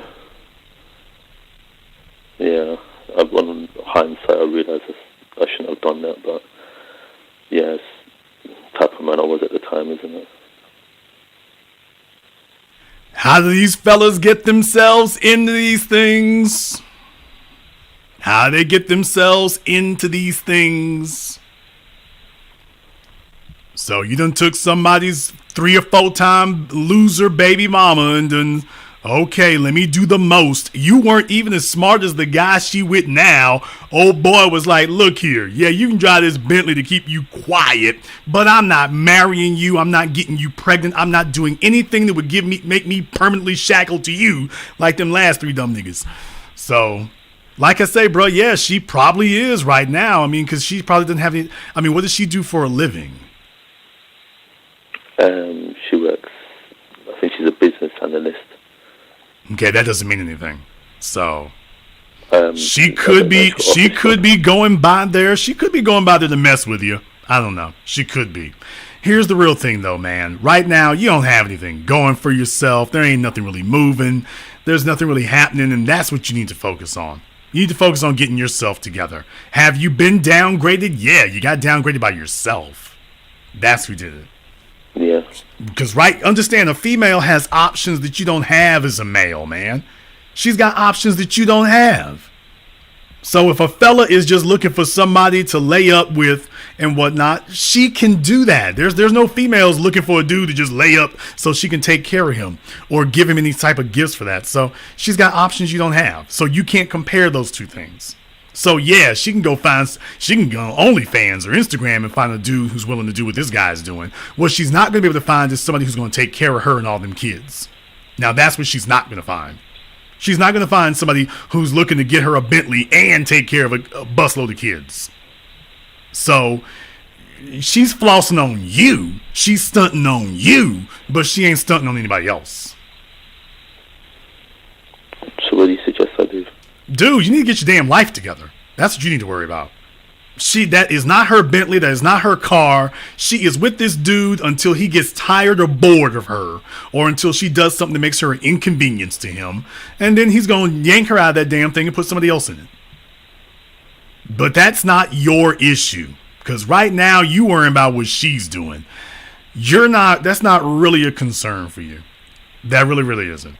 You need to be getting your act together independently, because you're talking like you're going to get back with her. And I don't think that's a very safe, comfortable, or healthy condition for you to be in. You need to get your life together. Stop with all this sad sack stuff you got on my phone. Get some wins under your belt. Get some accomplishments so that you are not sitting up here looking in the damn rearview mirror. The worst thing in the world you could do is get back with her. That is the worst thing you could do. If she had anything positive to contribute to your life, she would have already done that by now. What she does, she hops from one fella to another, sitting up here doing little scummy slut stuff, and y'all sit up here and empower her to do it. She looks for weak-minded males of low accomplishment, and then finally at the last minute she threw a Hail Mary, and she's willing to let some dude with a Bentley lay up on top of her, but he's smarter than y'all. He's not going to get her pregnant or marry her. So the rest of y'all are out here basically subsidizing her. Dude, get your act together. You need to double your income. You need to focus on that. You need to focus on that, and then you will start being appealing to a different level of female. And then when you have the ability to upgrade somebody else, you will feel differently about this. But right now, the reason you feel bad about this is because you're monitoring what she's doing as opposed to making moves of your own. And the fact that you have a child is the reason you should be more focused on that than anything. What in the hell are you doing? What are you making happen? What are you improving? What are you getting going? That's the real question. And right now, the answer is not very much. So stop worrying about her driving by in somebody else's Bentley. It's time for you to focus on getting one of your own. Because that's what she ain't got. Okay. I want you to give me a call back in 6 months. Yeah, well, I appreciate it. Thank you very much for giving us a call tonight here. Save the sad sack talk, y'all. Yes, there's a bunch of you dudes out there, and there's a reason why this is important. It is. Now, I told somebody in the chat room they need to call in. So, mods, if she is not on the line, she needs to be. But I was not joking. She needs to call in. So, if I informed that you need to call in, that was not a suggestion. You need to call up. Let's get a caller from area code 323. You're on live with The Business. What's your name? Where you calling from? Hey, big brother Jason. This is brother Elijah calling out of Nassau County, Long Island, Green Acres, New York. Okay, Elijah, what's on your mind? Hey, brother. I want to piggyback on the caller right before the last one that you just spoke to, brother. That before I say what I'm going to say, I'm going to be quick, though. That's why I always give you the highest praise, because you know before we even say things to you. Glad to hear that. Your phone sounds a little muddled, so give me the short version of it. What's your question? No. I'm saying what that brother is going through out there in California when he went from New York to California, I'm going through that same thing. All right, I'm not in the perfect shape. I'm in the gym now, I'm doing everything that you said, like going because I'm overweight. I'm 5'9". I don't have any prospects myself, and I'm just saying, like, I relate to the brother. That's I had to call you and let you know because what you said to him was very powerful. Well, I don't tell you to try to change other people. That's the main thing. I don't ever tell you all to change other people because that's impossible. You can't change other people. Yes, what you can change is change yourself, and that is going to alter how other people can or cannot respond to you. Thank you for giving us a call here tonight. Folks, don't be in the middle of doing things if you're calling me up. That's not going to work. But I will tell you, change yourself. You can't alter other people. You can alter yourself. You can modify yourself, and that will change the way that other people respond to you, either because they wish to change or they will be forced to change. But don't worry about your ex-girlfriend and what she driving. Get your weight up. Don't worry about who she with or who she's not. Get your weight up. The statistics are outrageously in your favor. Would you all like me to go ahead and sprinkle you with a little bit of the dark arts of game? Let me go ahead and find out from y'all right now. Who wants to hear that? Go ahead. If you want to hear it, for everybody who's on the line, who's called in right now, hold on just a moment. Let me find out here. If you're in the chat room listening right now and you want to hear a little bit, if you want me to go ahead and sprinkle you with the dark arts of game about that, just a little bit of it here, go ahead and give me the thumbs up emoji in the chat room. If that's what you want to hear. If you want me to sprinkle you with a little bit of it, I'll give you a few moments here to register with the thumbs up. If you don't, if you want me to just go back and take phone calls, give me the thumbs down. So everybody who wants to hear me to sprinkle you a little bit of it, thumbs up. If you don't want me to, just back to the phone lines, thumbs down. I'll give you a moment here to weigh in. Let's go ahead and see what's happening. Give you a few moments here to go ahead and register. If you say sprinkle you, thumbs up. If you don't want it, just thumbs down. Just go back to the phone lines. All right, I got a full of the thumbs up going on right there. I got a full of the thumbs up happening here right now. To the fellas listening to me, to you young cats, how many damn times I gotta tell y'all, man? This red pill crap wouldn't even exist if they told you the damn truth. But the problem is that these fellas out here with their shows and their forums and stuff, they can't help you all. They can sit up here and whine and pitch and moan at the females, but they can't help you. And the reason that they can't help you is because they never mastered their life experience at all. If that broad got 3 and 4 kids by 3 and 4 different niggas, if you do get wrapped up with her, the reason why it is stupid to sit up here and wring your hands and hurt yourself to be doing a bunch of stuff is because she ain't going nowhere. I've been on the 20-year-old end of it. I've been on the 40-year-old end of it, tracking them across decades. That was the situation before I came along, and that's going to be the situation long after I come along. There's no reason for you to sit up here and have anxiety about this. There's no reason to worry about falling out with them. She gonna be there. That's the reason you need to focus on yourself. You need to focus on you. That chick you worried about, she ain't going no damn where. She gonna make a couple of little scummy moves. She gonna try to sit up here and make it look like big things is happening. She's gonna sit up here and try to make it look like, oh, I'm a social butterfly, and take a look at things. Take a look at what happened to Amber Rose after Kanye. Kanye hadn't had to worry about a damn thing with her. She can sit up here and be on Instagram all she damn well wants to. She can get all the likes she would want to and whatnot. She can sit up here and hang out with as many people as she pleases. He knows at the end of the damn day, she ain't going nowhere. She's going to be exactly where he left her. Because he has continued to build, and he knows chicks who are difficult, chicks who are hard heads, chicks who are disciplinary problems, they ain't going nowhere. She's gonna be right there.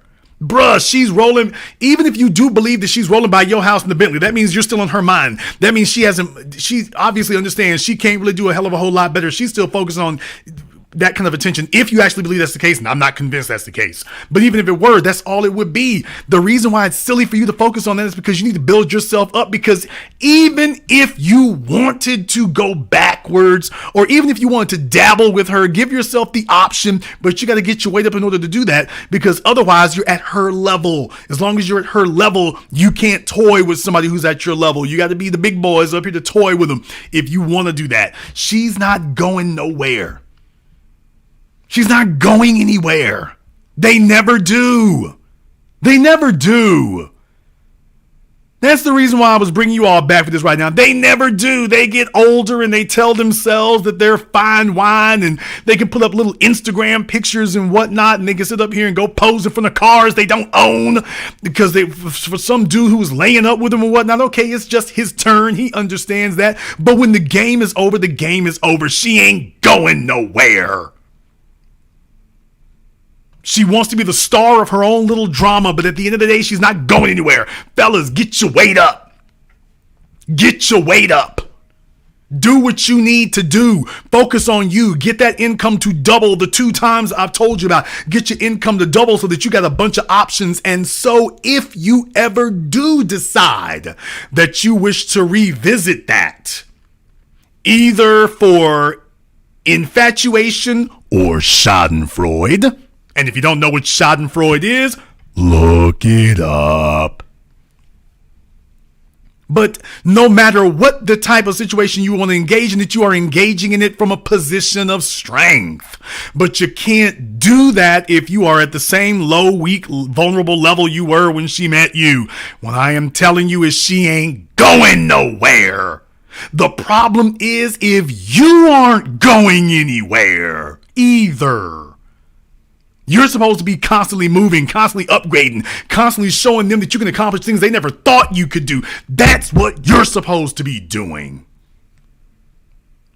So it doesn't matter what it is that they're doing. If you're focusing on making you the center of attention, the center of your universe, the apex of what you're doing, everything else is going to respond to that. Let's be very, very clear. A woman who is focused is never going to be able to reach what a man who is focused is doing. You know why? Because men will die for their goals. A woman is not going to work herself into a coma to accomplish something. She's not going to do that. That's not going to happen. A female is not going to work herself into a coronary to get things done. She's going to say, damn that, I can just lay up with a fellow who'll work himself into something like that and go get what he got. She's never going to put in that level of effort. You will always have the advantage if you apply yourself. The problem is 90% of you dudes out here today raised by bastard baby makers, and you got nothing in you except to apply yourself at an Xbox controller, and meanwhile you're losing in the real world. They're not going anywhere. She's not going anywhere. Stop focusing on trying to get her to quote unquote come back. Focus on getting your weight up. So that stop trying to figure out how to ring her in. Start focusing on how to become an irresistible force.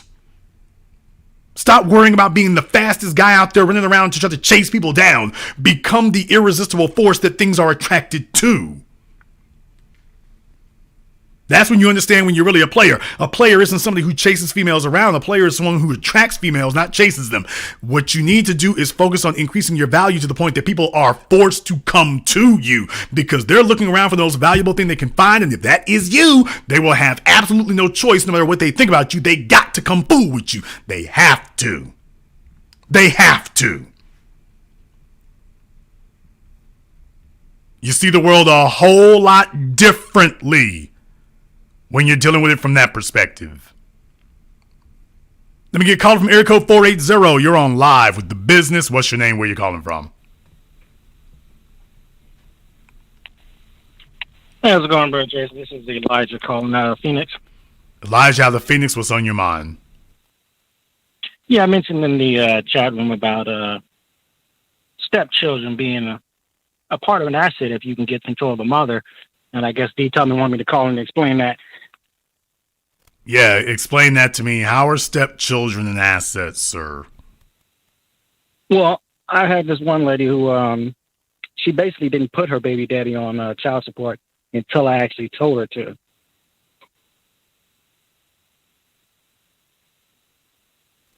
Okay, what the hell are you talking about? What the hell are you talking about? You made a statement. This makes no sense. Dude. How are stepchildren an asset to a man? What are you talking about, man? Well, I basically wasn't providing for the child. So she had a child with another dude. So once I got her to put him on child support, the financial benefits was for both of us because I basically get her to spend money on me with that. Okay. What does she do for a living, sir? Oh, she was like a call center rep. Okay, thank you. That tells us the level you are operating at here. Sir, that's not a benefit to you because the kids are still there. It would have been better if you could have convinced her to send the kids off with their fathers. You could have had her to yourself. And it's not like she was getting $1,000 a month per head. It wasn't like that was happening. Yeah, So, it was very low level. Thank you. So whatever, quote unquote, I mean, I know a lot of you fellas is out here going in and in between unemployment checks. So it's like you getting it how you live. How many kids do you got, brother?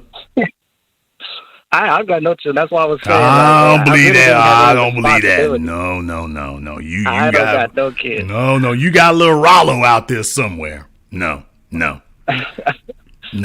And by the way, didn't you say just buy some hoes? Yeah, I'm into Yeah, that. boy, look at he's stumbling around. This is one of these Kevin Samuels listeners here, boy. I'm telling you, no wonder y'all are messed up. Y'all go over there and y'all let Kitten Heels sit up here and say all kinds of stupid stuff to you and whatnot. And next thing you know, you call me up and you're talking crazy. Let's buy hoes. Step kids can be great. And you Ciara is definitely smart. pointed out some of the fallacies in his conversation, but he made some good points about it. I'm sure money. that's why you sitting. That's That's why you sitting here. Here, let me just lay up with the baby mama and whatnot. I can use that extra $75 she getting. I can use that extra. Nigga, you can't even get a gallon. I couldn't fill up one of my vehicles with that. But okay, fine. Bruh, come on now. It's money in. It's money in. It's money in. Okay, in the words of Jay-Z, we don't call that money over here. We don't call that money, bruh. No, that's a loss.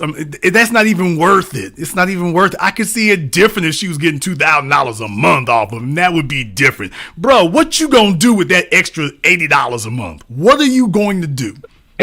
What is she doing? Taking you to damn meat? She taking you to Chili's? Fast food money right there. Okay, thank you. All right. Take it back to the crib. Yeah. Okay, and this is what I mean right here. Hey, Kevin Samuels, if you were talking to your audience, sir, if you were actually straightening your audience out, but then again, he was living the same way. So, but if he could actually straighten you all out, we wouldn't hear things like this. So, no, brother, my answer to you is no, hell no, just no, not, nay, hey, not. when you at certain levels, you gotta take what you get. Yeah. Well, thank you for your honesty. At least your candor matters there. But let me tell you, unless you're running a convenience store and you're doing like the Asians, they got 3 or 4 of the kids. You know, one of them's working the deep fat fryer, another one's working the cash register, another one's stocking the freezer. Unless that's what's happening, no, them kids are no benefit to you. They're a liability. Yeah. Thank you very much for giving us a call here tonight. Yeah, boy, I'm telling you, if y'all want to know why, Jason, why are you so hard on him? Because the Red Pill and Scamuels and the rest of them, this is the kind of guy they breed. And they're all over there. Yeah, I'm killing the game. You're great right here. No objectivity, no nothing. Hobosexuals. Just a bunch of hobosexuals in an environment that's sitting up here patting them on the back and comforting them. Caller from area code 484. You're on live with The Business. What's your name? Where you calling from? Yes, this is Unrealistic Vegan. I was requested to call in. Okay, you are calling us from the planet Xanadu on this digitized phone. Try it again. Oh, wow. I've been waiting a long time, too.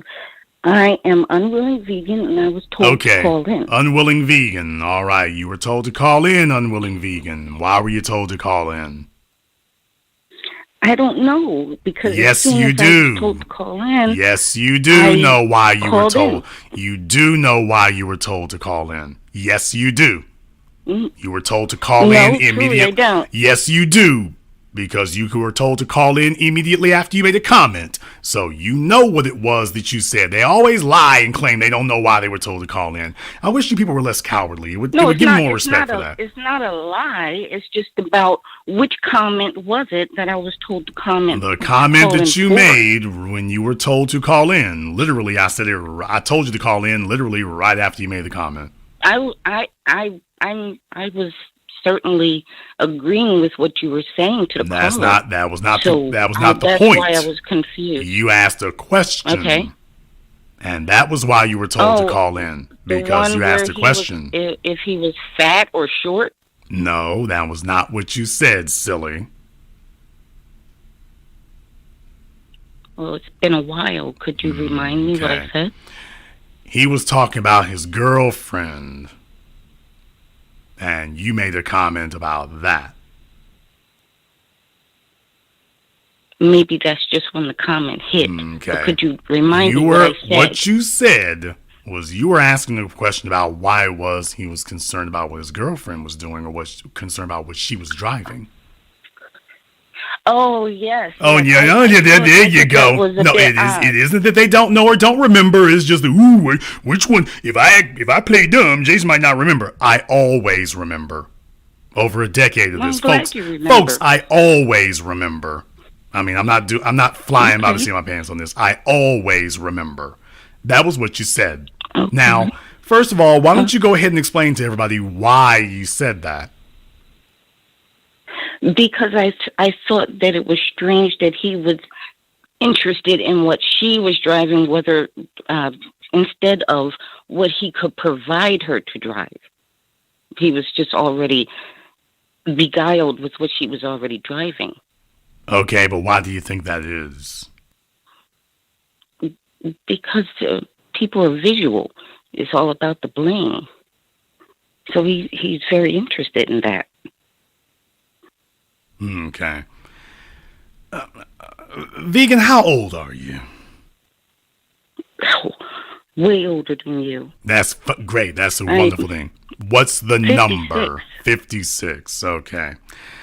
You're going to learn a few things during this phone call here, okay? So if you don't have a pen or a notepad, do like my copycats and go ahead and break one out. So you can go ahead and get gamed up here really quickly. Let me explain to you why what he was saying was important. There's a reason why I don't let chat rooms control what I do or what I say during a phone call. So when people make comments and talk about they don't like the call or this, that, and the other, there's a reason why I just ignore that.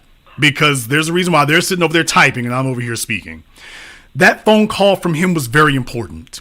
It was very important because there are pillars of weakness upon which this vapid, deficient, derelict, so-called red pill community has built itself on. These symbols of inadequacy. The fact that you cannot be honest about what it is you actually want and what it is you actually expect.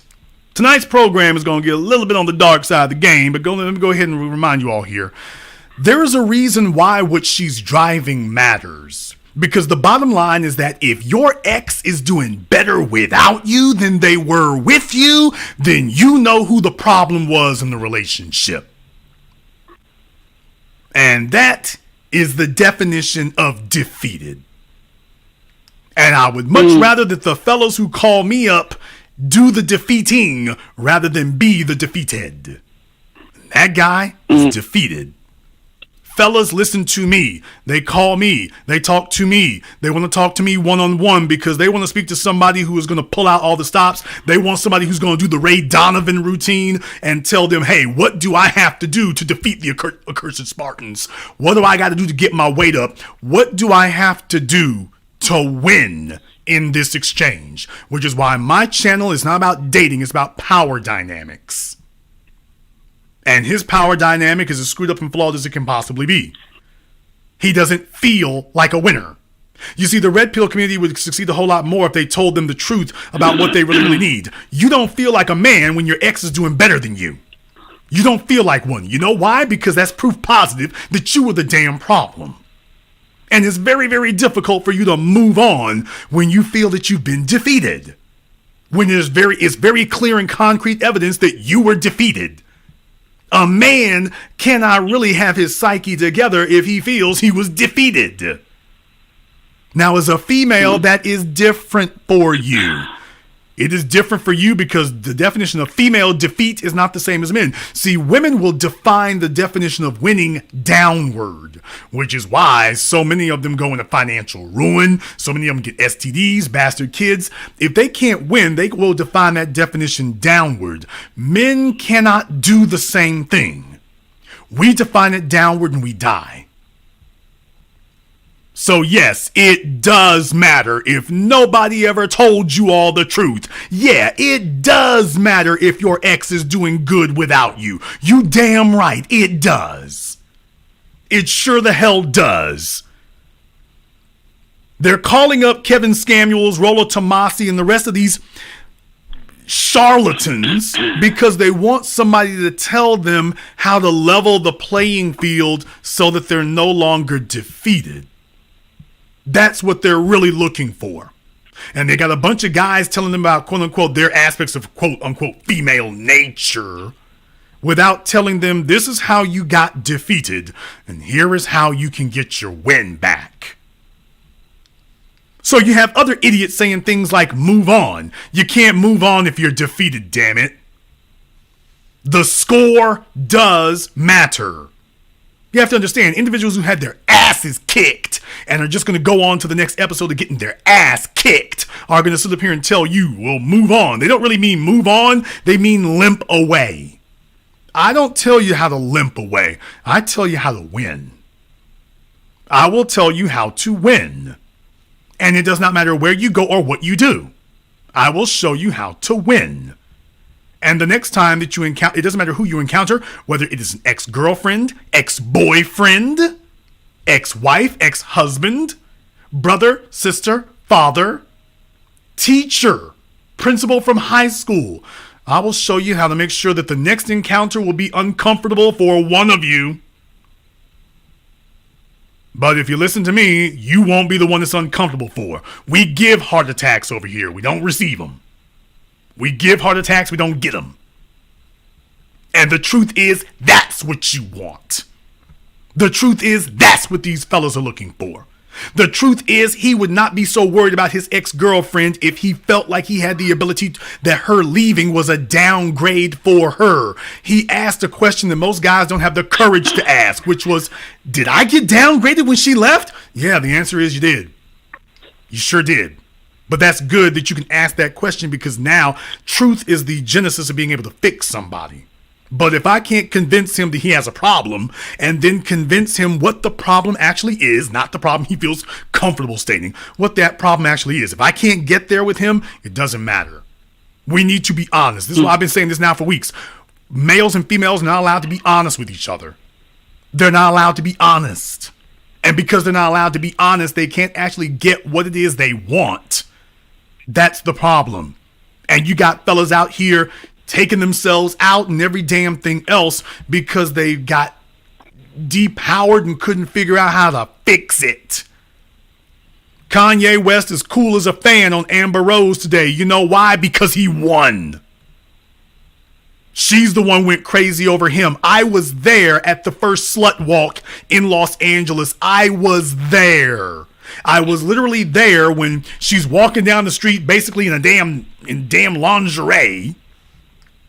And I'm there when she gets up on the stage with whoever the hell that other chick was. I don't think it was, it might have been Black China, but she was there on the stage with some other chick. And then out of nowhere, she's talking to the audience, all these sluts and hoes out there. And she's talking to the audience. And then out of nowhere, she busts out into a screed on Kanye. I guess she wanted to make headlines. She succeeded. And then she holds up a sign, F you, Kanye.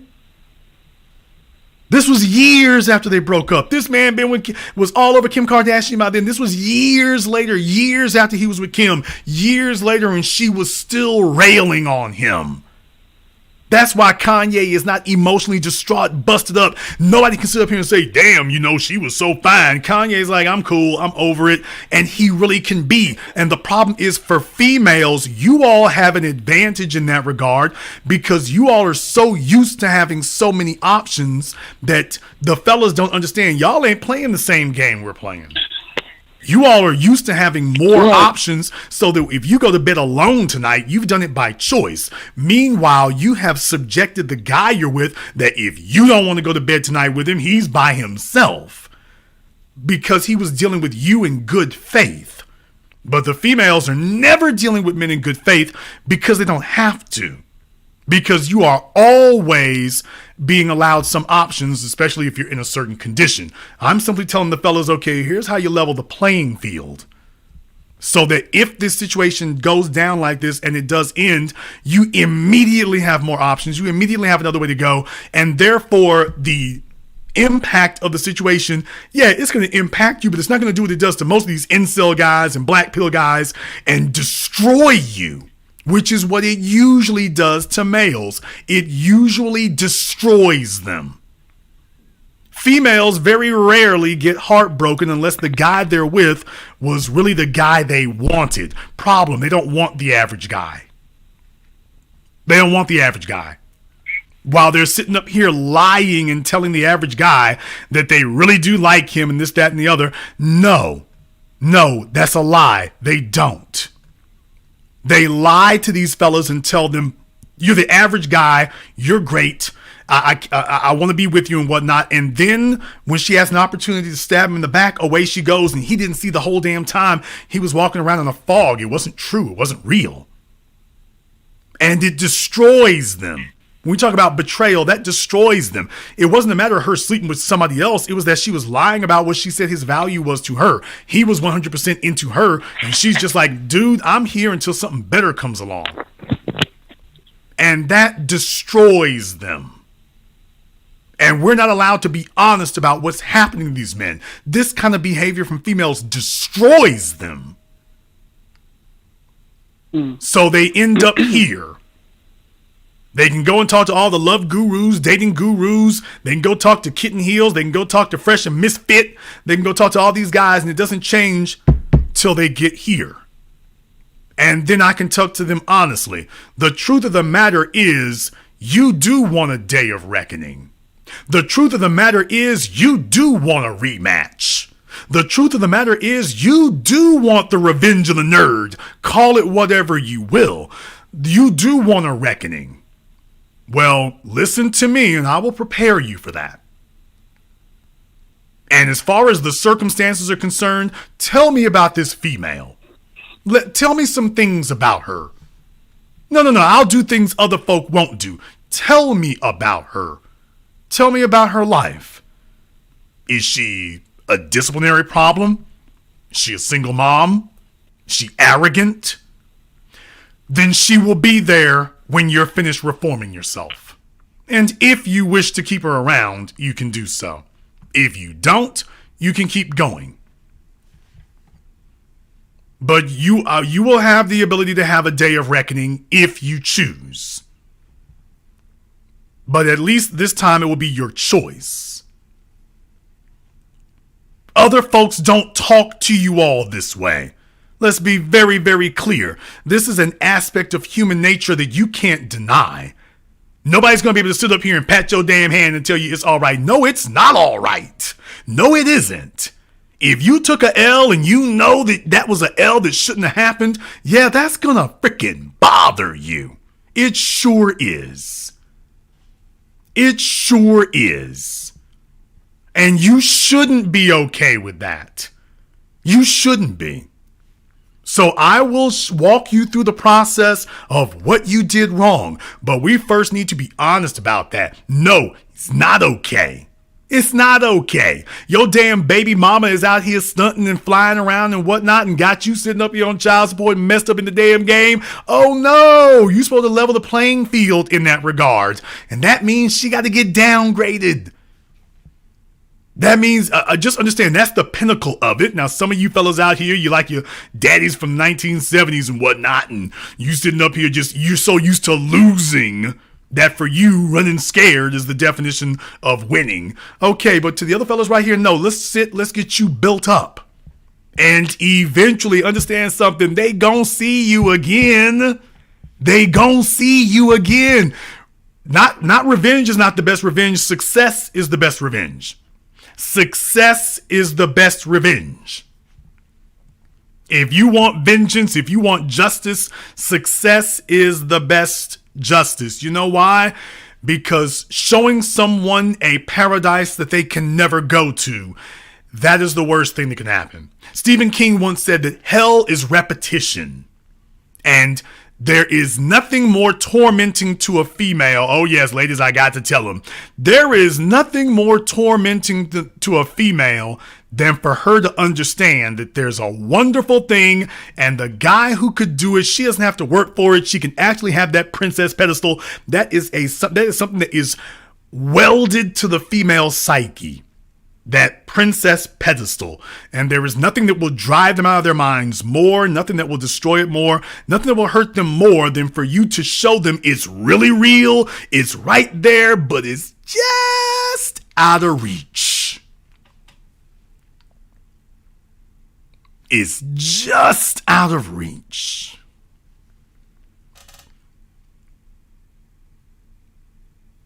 Listen to me and I will show you how to become the table. But let's be very, very clear. As a man, if you suffered a loss, by definition as a man, our psyche isn't supposed to absorb losses. Our psyche isn't supposed to get used to losing. Our psyche isn't supposed to get used to being defeated. You know why? Because defeat leads to death.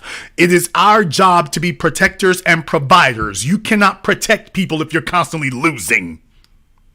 That is a direct affront to your definition of yourself as a man when you're constantly losing.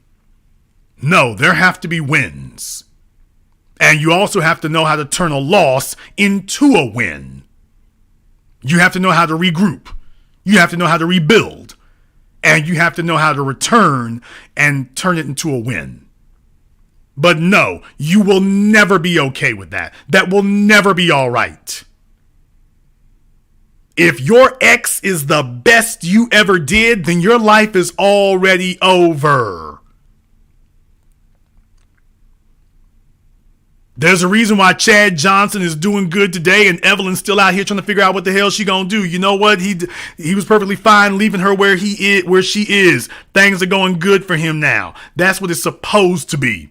Things are going good for her, and her psycho ass is sitting there on the internet doing what she was doing when he left her. You know who else is doing what she was doing when she got left? Yeah, and the list goes on, and there's a brand new alumni waiting in the wings to join them. And I'm just telling you, for the fellas out there, that it has destroyed you. No one has been honest with you about what it is and why it is. This is what will focus you. This will focus you.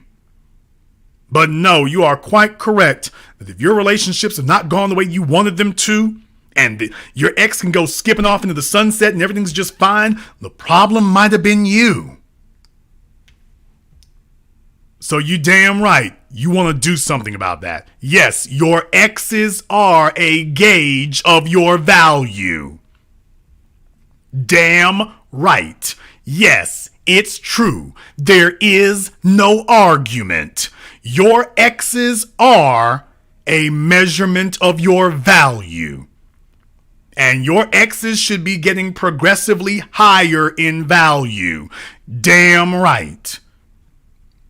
Which is why if you look up one day and the fella that you're with, you don't really want to claim him. You just hint at him because your ex bought you 5 My Box, and the guy you with now is about to be your future ex, and he couldn't even buy you a Happy Meal. Well, yeah, this tells us your value. It sure the hell does. Let me get called from area code 832. You're on live with The Business. What's your name? Where you calling from? Okay, he's calling us from the Funky Bunch Club. Caller from area code 201. You're on live with The Business. What's your name? Where you calling from? Hi, my name is Crystal. I'm calling from Columbia, South Carolina. Crystal from Columbia. What's on your mind? What's on my mind is I'm what you consider a slim, thick chick in Columbia. I just relocated here. However, I have encountered high earning men, but they have been either divorced or had kids with previous women. So how can I navigate? But they are smart. I consider them to be brilliant entrepreneurs. And I like to date men that I know I can learn from. Okay, that I can here's level the it up problem. with knowledge or how to, start a business. Okay, here's the problem. The men that you're talking about, what's their income? One is an entrepreneur. He works That's not a with number. robotics. That's not a number. What is the number? I can't give you a number. I haven't. Okay, does no, he but I know make he's, $10,000 a year? No. Okay. Does he make $50,000 a year? I think it's maybe close to 6 figures. Close to 6 figures, but you're not sure. So just understand the very fact I'm that not you sure, are but I know okay, ma'am. he You has a cannot. business. Okay, do not talk over the host, ma'am. Okay. If you cannot substantiate the value of these men, then you don't actually know what you're competing against or what you're competing for. So that doesn't work. Now you said that. You said that you are slim. Okay, you said that you are slim thick. I don't know what slim thick is supposed to mean. I have no idea what that's supposed to mean. Sounds like a term. That's one of those terms where females say it themselves, and it's supposed to just mean, well, trust me, some guys like it, yeah, but some guys don't. So that's very, very important, because if you're looking for a guy who is in the top 10% of men, he's better than 90% of the other men out there, then that means if you're going to be his match as a female, don't you need to be better than the other 90% of the females? Correct. So, Miss Slim Thick, are you better than 90% of the other females out there? Can you define what you mean by better? Oh boy, if you have to ask that question, then the answer is no. What do you mean by better? Okay, like if you have to ask the question, intellect? if you have to ask what are the things that matter to a man, ma'am?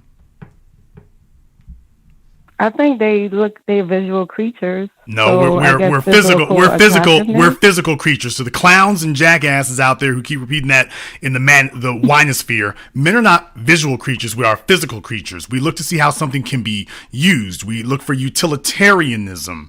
So just understand, a slim waist, cute face, those kind of things, they have use to them. Okay? So it's not that we are visual. Okay. We are physical. So a woman's body parts and the dimensions thereof have a utility. And the lack thereof also also indicates something as well. So the reality is there's a standard at work.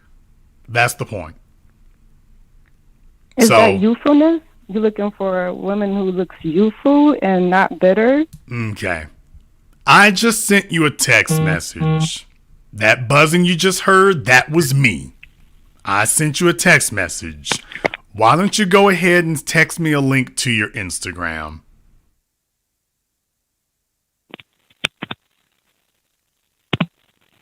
And I think I will be able to very quickly advise you on why things may or may not be working.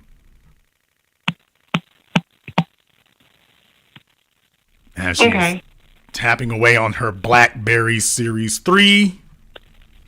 You say my BlackBerry. Oh, I didn't mean to put your business out there like that. And how old are you? BlackBerry. How old are you? I'm 21. 21? Yes. How many kids do you have? 0. How many? What are you doing flopping around in your phone? What is this, a rotary dial? Is this the only cell phone in America with a cord on it? And try to... How many children do you have? I said 0. Okay. You have 0. Okay. Have you ever been pregnant? Never. Okay. You should have already typed that by now. You can't just type me your Instagram name. Oh, you want my income? I'm trying to send you the link. All right. Why don't you just text me your Instagram username? How about that? Okay.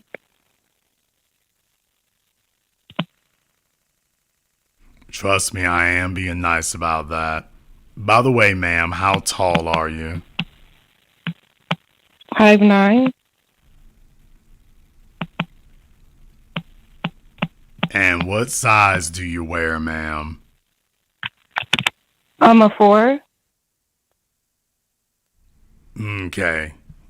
how much do you weigh?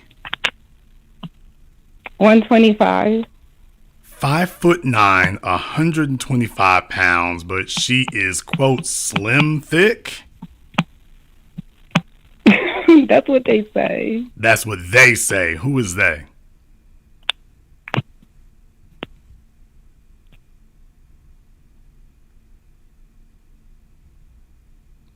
I'm listening. Who is they? The guys. The guys. All right, we're about to find out here. I just sent you a follow request. You need to go ahead and accept that. Okay.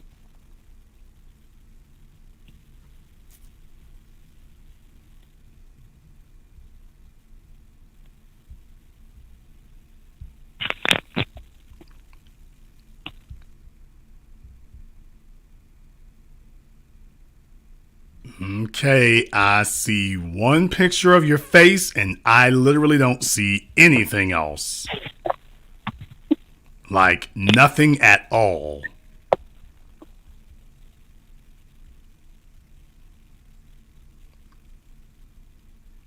I'm listening. Do you want me to send you a picture? Well, this is something new. I don't really. Okay. Have I spoken to you before? No. Ma'am, you said you're 21? Yes. Ma'am, if you don't quit, I'm sitting here looking at a video of you. If you are 21, I am glad it's night.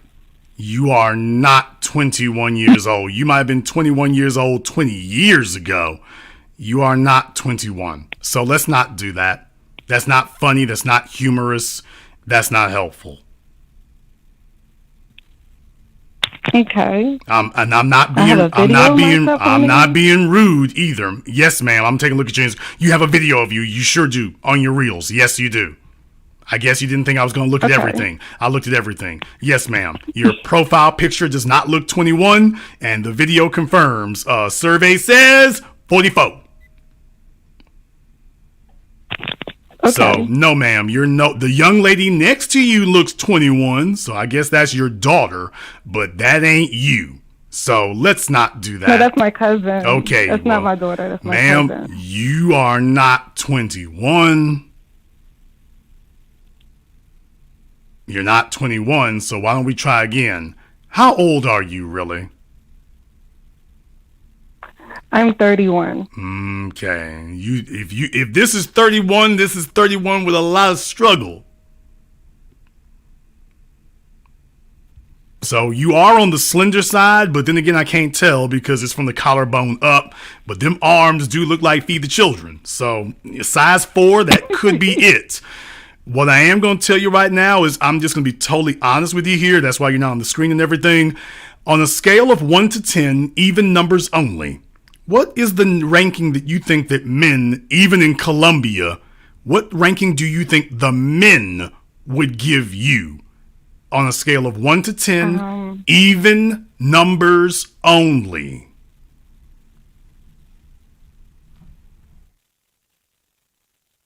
Maybe an 8? Ma'am. So you believe that the men of Columbia, South Carolina would give you an 8? Can you give me... Slow down. Can you give me a female celebrity that you also consider to be an 8?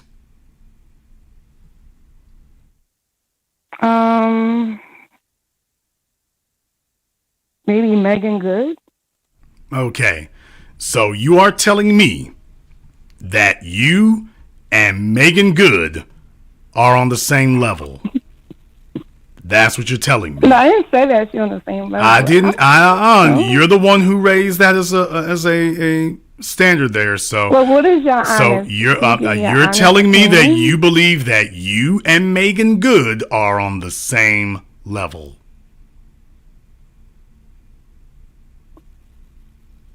No. Okay.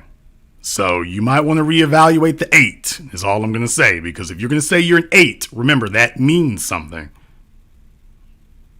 Okay.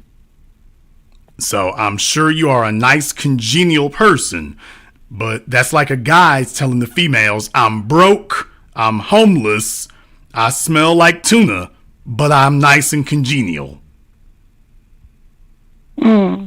You should give me credit on my congeniality and my niceness. And that's not the standard that we're using. So if you are looking for the men, much less men of means, and in that area, that's kind of scarce. But if you're looking for that to be happening and you're not getting positive feedback from them, there might be a reason for that. But then again, these are things you already know. Okay. So what I'm saying is understand something. It's one thing to lie to you. It's a lie to me. It's another thing to lie to yourself on that, because I'm thinking to a certain degree you may actually believe some of that. And I'm just telling you, if you're not getting 8 responses, because there's a certain type of response that an 8 or a 10 receives. And if you're not getting the same type of responses that 8s and 10s receive, then you know that's not where you're actually at. When's the last? What do you mean the type of responses? Ma'am, 8s and 10s have men offering them tangibles. 8s and 10. Ladies, if you all want to know whether or not you are an 8 or a 10, if you really want to be aware of it, let me give you a hint. If you have to ask why the men are not responding to you a certain way, that's your first clue that you are neither an 8 nor a 10. Because 8s and 10s receive a certain response. They don't have to fight for it.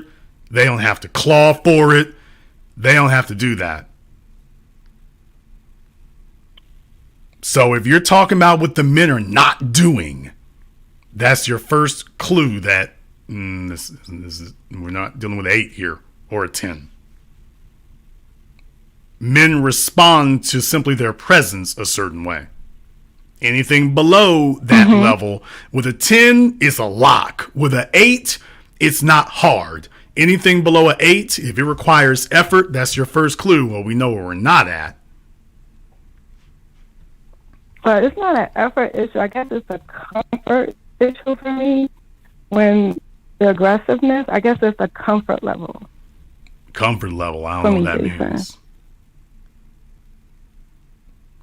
Comfort level from whom? I mean, comfort level, like, I guess I'm more like I need intellectual stimulation. So I'm not, they want to go on dates and things like that. Okay, you say that you say you need intellectual stimulation. Let's be very, very clear. In this world in which we live in, basically when you meet people, it's a 3-legged stool. And it's usually going to be characteristics of a 3-legged stool. He's going to have money, he is going to have intellect, and he is going to have he's going to be emotionally engaging. Here's the problem. You're never going to find a stool that has all 3 of the same length. Get that through your heads as women.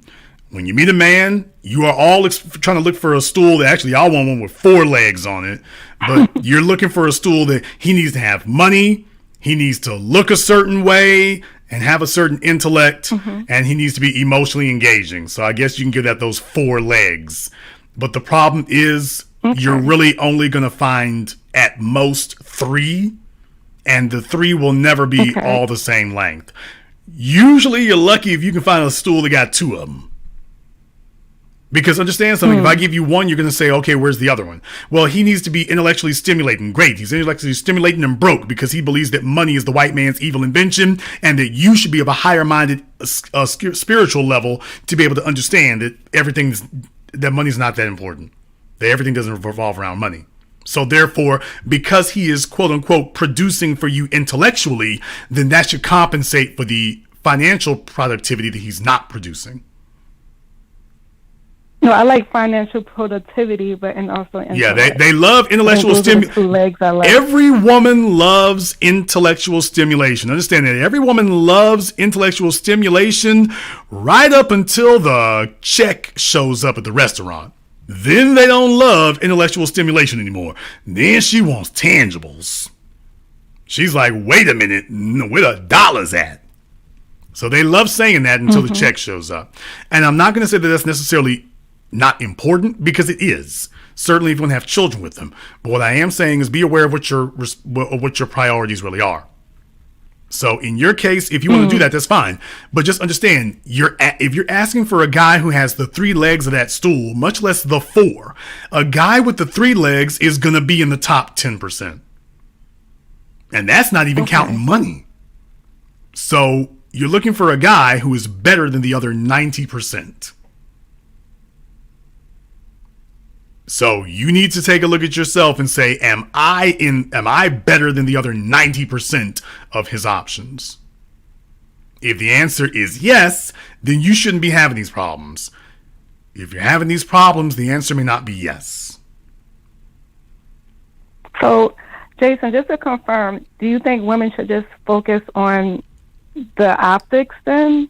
Yes. Is important. Well, optics are very, very important because optics get you a conversation. That's the whole point. What you're doing is demonstrating to him that you're not a genetic dead end. What do you mean by that, a genetic dead end? Because no man wants to sit up here and make a commitment to something that is not going to improve his legacy. So if ultimately this is about merging bloodlines, why would he want to do that in a risky place? And the things, you may be perfectly comfortable with the level of risk that you represent. Yeah, but he's not. And that's where it comes to, well, I think I got better options. Yeah, if you look like a risky place to make that type of commitment. So it is your job to demonstrate to him that you are his best option. That's your responsibility, not his. You have to do that, not him.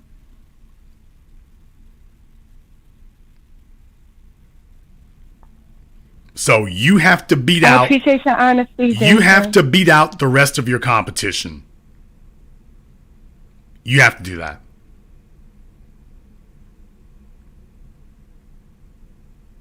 Okay. Thank you for your honesty and truth. Well, slow down. I'm a little nervous. Well, that's perfectly fine. Slow down. Do you have a degree? Yes. In what? I have a bachelor's in political science. A bachelor's in political science. And what do you know about political science? Yeah. I know the game of, I feel like political science is like the art of storytelling and networking with individuals to get what you want. It's a art of war. Okay. Who is the president of the United States?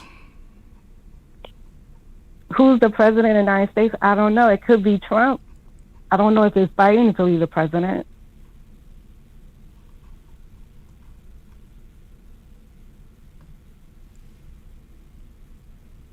Okay, let me try this again.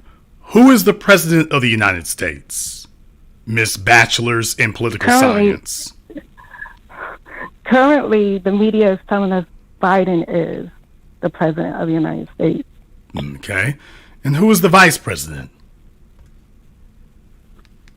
A black female. I choose not to say her name. Okay. Why don't we take a stab at it I have anyway? mixed feelings about her. Why don't we take a stab at it anyway? Miss Harris. Miss Harris. Okay. And what did Miss Harris do before she became vice president? She was a district attorney. She was a district attorney in California. Is that all? I'm nervous, Jason. You put me on the spot. What did Joe Biden do before he became president? He was a VP. Under whom? Barack Obama. And I feel like I'm being tested. And what did he do before he was vice president?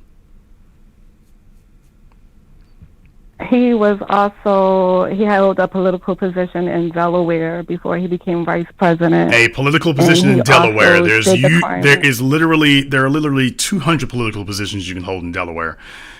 What was he before he became vice president? Jason, why you put me on the spot? Because I want to make a point to you here. You called me up, and I'm doing this to you. I'm doing this for you to be beneficial to you. You called up talking about the standards that you have that you claim that men are not meeting. And what I'm doing is I'm checking to see if you are being realistic with yourself about what these standards that you claim you have actually are. Because if you're going to tell me that you want to hold, that the men are not able to hold intellectual conversations, I need to be able to see if you can actually hold one. Because you might not be, have to be political because you might not be, you have a whole degree in political science. If you can't hold an intellectual conversation about something you have a degree in, what the hell have you been doing with your life? And the fact that you're even questioning that, what I'm saying is you have unrealistic standards, ma'am. You went to school for political science. What I'm talking about right now isn't even political science. It's basic civics. This is basic civics. I don't have a degree in political science, but I know all of these things. And you're sitting here struggling and you have a degree in political science, and yet you claim, according to you, that you're having difficulty locating men who can hold an intellectual conversation, and you're not even able to hold a conversation about politics. You said that that's what you're looking for, and clearly you're not finding it. I say that's something that I like. Okay, are you able to find a plenty of it? Yes. I would say so. That's strange. That's not the way that you were coming across earlier. You were coming across as if that were an issue. Finding that was an issue. No, I didn't define it as an issue. I stated that's something that I crave. Okay, but why are you craving it? Shouldn't you already have it? Now you're claiming you have it. So which is it? Do you already have access to the type of men that you want, or you don't? Because you called in saying that you don't. I have. Okay, Jason. Do you have access to the type of men that you desire, or do you not? I think I do. You think you do, so you don't know you do, but you think you do. When you made the analogy about the legs, maybe there might be other legs. Okay. Do you have? Are you currently romantically involved with the type of man that you want to be?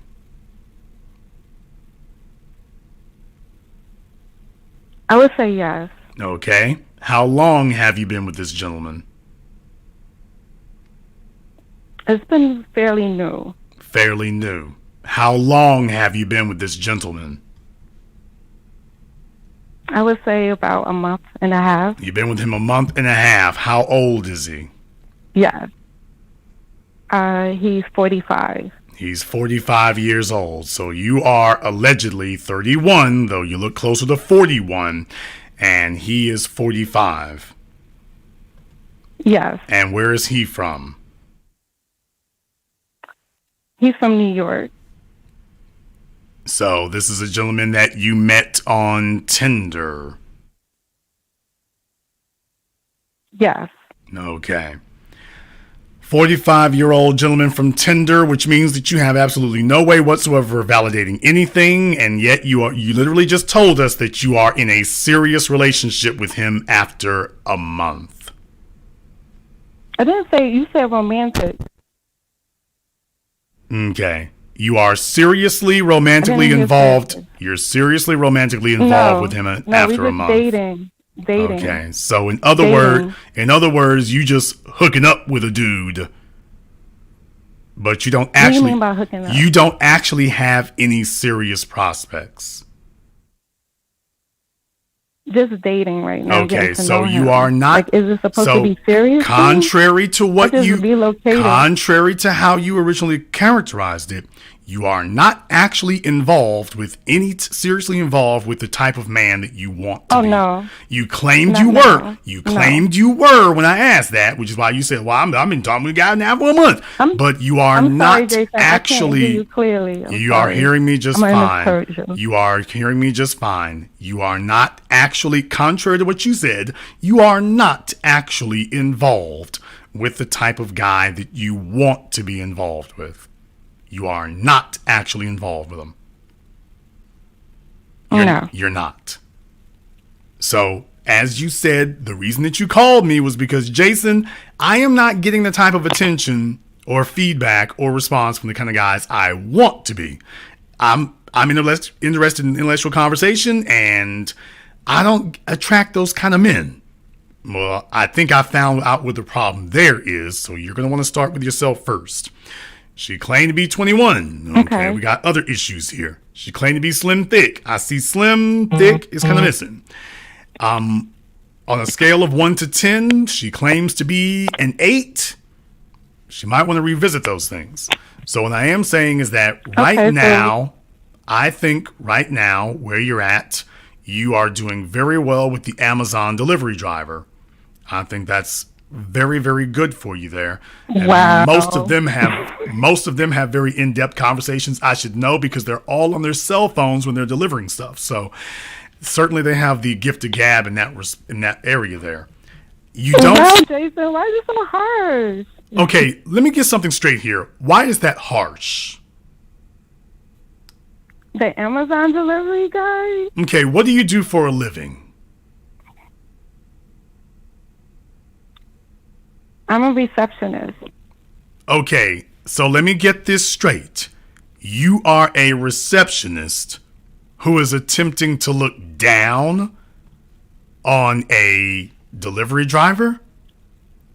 Are you serious? I said, wow. Why would you? No, you just said that was. You just said that was harsh. Guy? Okay, because that's where the reception. That's exactly where you are as a receptionist. That's what you qualify for. That is where you are. But you have fantasies that you qualify for way higher than you actually do.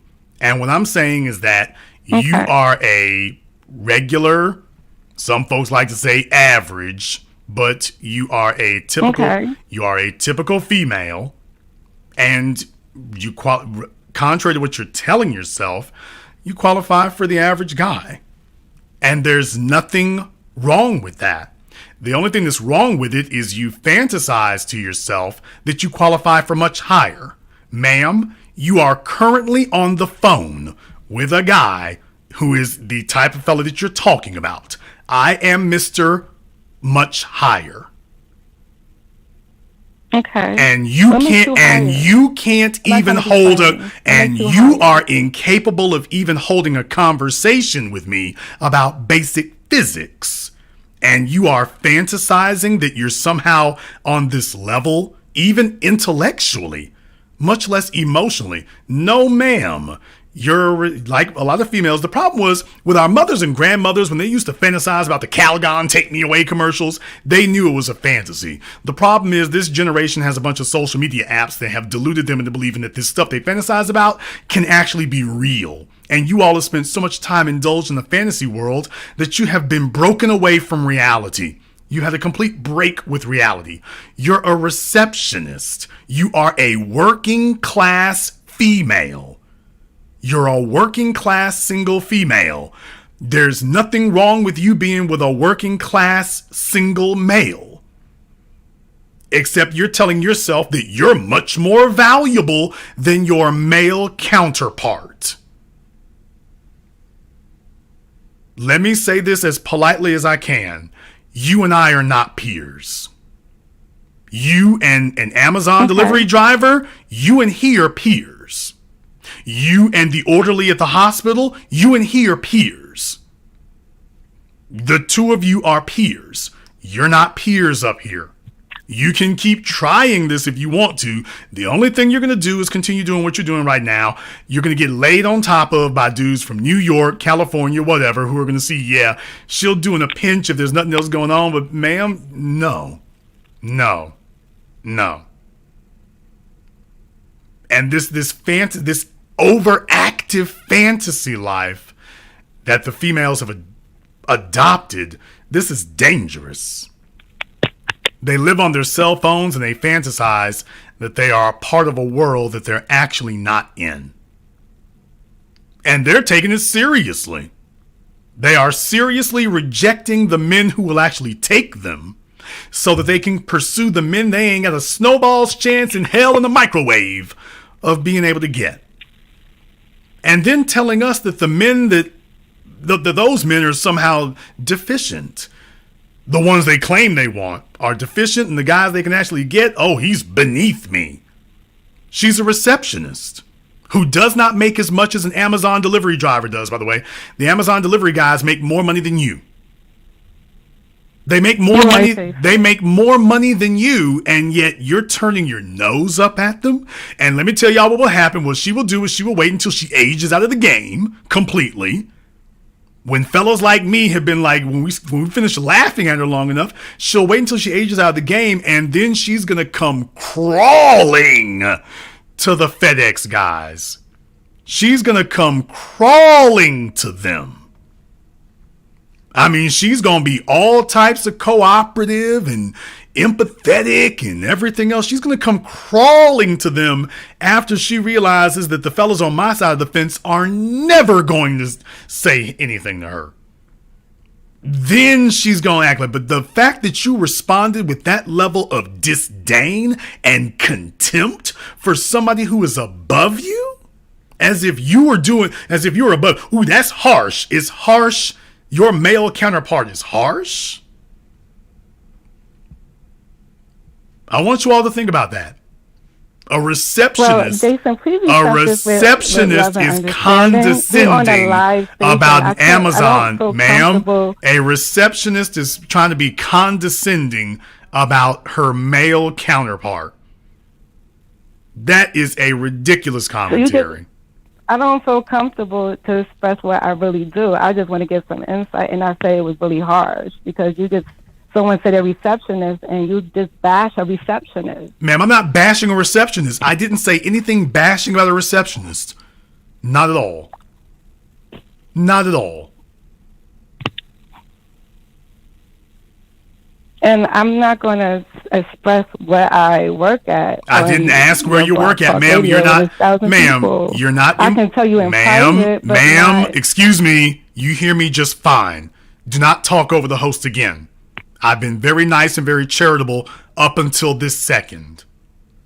Nobody has mistreated you. No one has been rude to you. Not at all. In fact, you were the one who was rude. I do not see a doctor. I do not see a physicist. I do not see an engineer on here. I see a regular, typical working class female. And that is fine.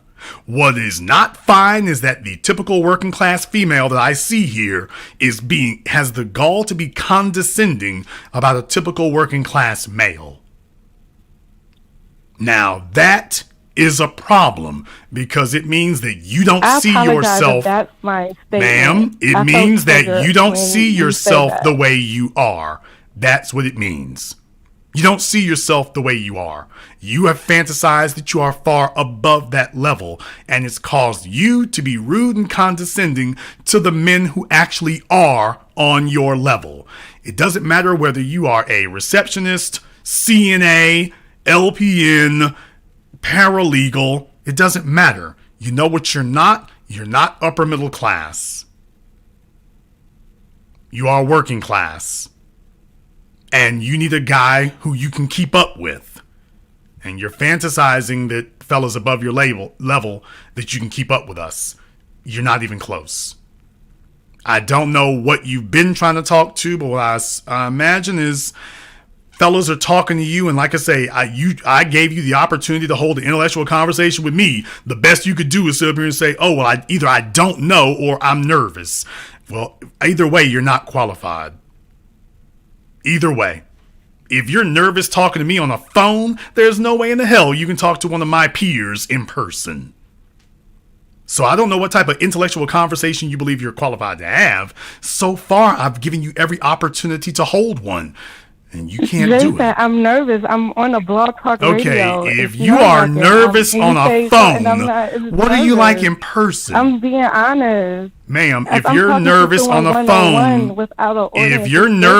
phone, then you are worse in person. So what I'm telling you is this was a reality. This was a reality check for you. You got it. My point is this was a reality check for you.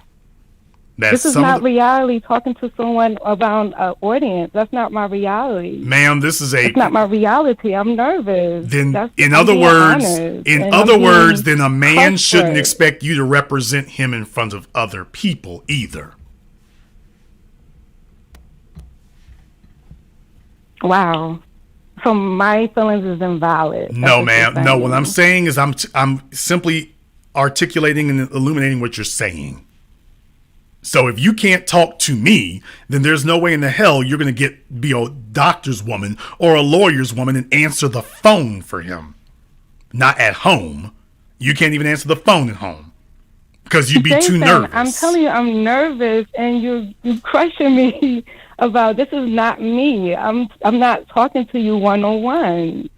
That's not a reality. I just called to have a question. You are talking. I am nervous. You are talking to me one-on-one. And what I'm telling you is that if you can't do this, then the type of men you're telling yourself you want to be with, I'm illustrating for you why that will never work. But it's not making a point to me because it's not facts. This is based on just a quick phone call. This is called, what you're doing right now is called denial. And just because you're in denial doesn't make it real. So wow, Jason, you've met reality, and your goal is supposed to be to show that, well, that's not so. You've had every opportunity to show your knowledge of political science. You don't have it. Intellect, it's not there. Being able to hold a conversation, it's not there. So what I'm saying is, I bet you if you were on the phone right now with the FedEx driver, I bet you wouldn't be the least bit nervous.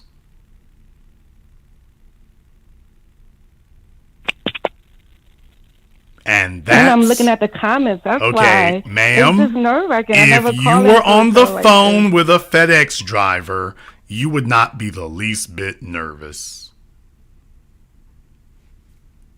And that's why I'm saying, for you to say that it was harsh for you to be told that means that you haven't come to grips with where you are. So coming to grips with where you are, not where you told yourself you were inaccurately.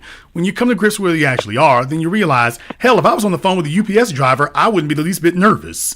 Yes, because you and he are peers. So if you want things to go better for you here, get a guy who is your peer. Stop trying to grab one who is clearly not your peer. And this will go a lot easier. Does that make sense? Mm-hmm. Thank you very much for giving us a call here tonight. Yeah, I mean, boy, you have need the Amazon delivery driver. What? That's harsh. What? The Amazon delivery drivers make more than you. They're doing better than you. And her reflexive response was to condescend. How am I going to brag to my friends about being with an Amazon delivery driver? Ma'am, you're not going to be able to brag to your friends about being with one of us, because that ain't going to happen. I want to hold intellectual conversations. Who's the president? Barney? Okay. Who's the vice president? Charlie Brown?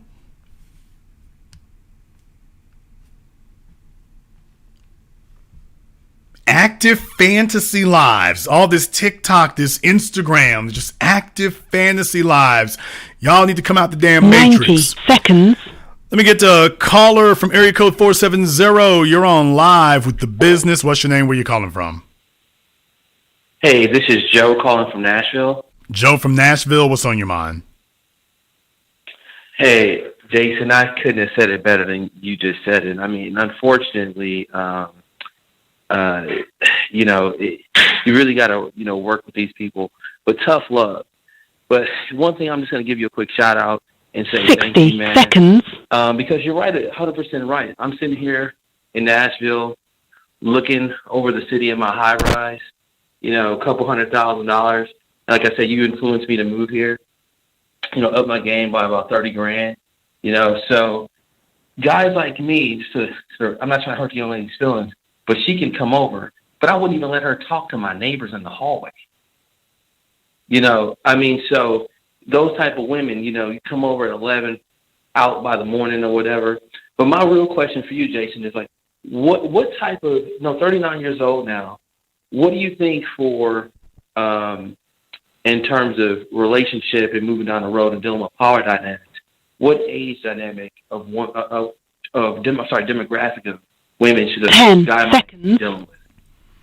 Well, to be totally honest with you here, in the modern era, I'm not going to point you guys to anything over the age of 30, to be totally honest. For the attributes that you're looking for, I mean, if you're a fella who's making, and I'm talking about to any male who is, and you and I have talked before, so I know your situation. Yeah. For any fella who's making 200 and up, I don't see with a chick. You don't need a chick who's going to be an impediment. You don't need a lot of friction. You need somebody who's going to enhance the program, not be sitting there fighting with the damn program. And you don't need to be dealing with a bunch of problems.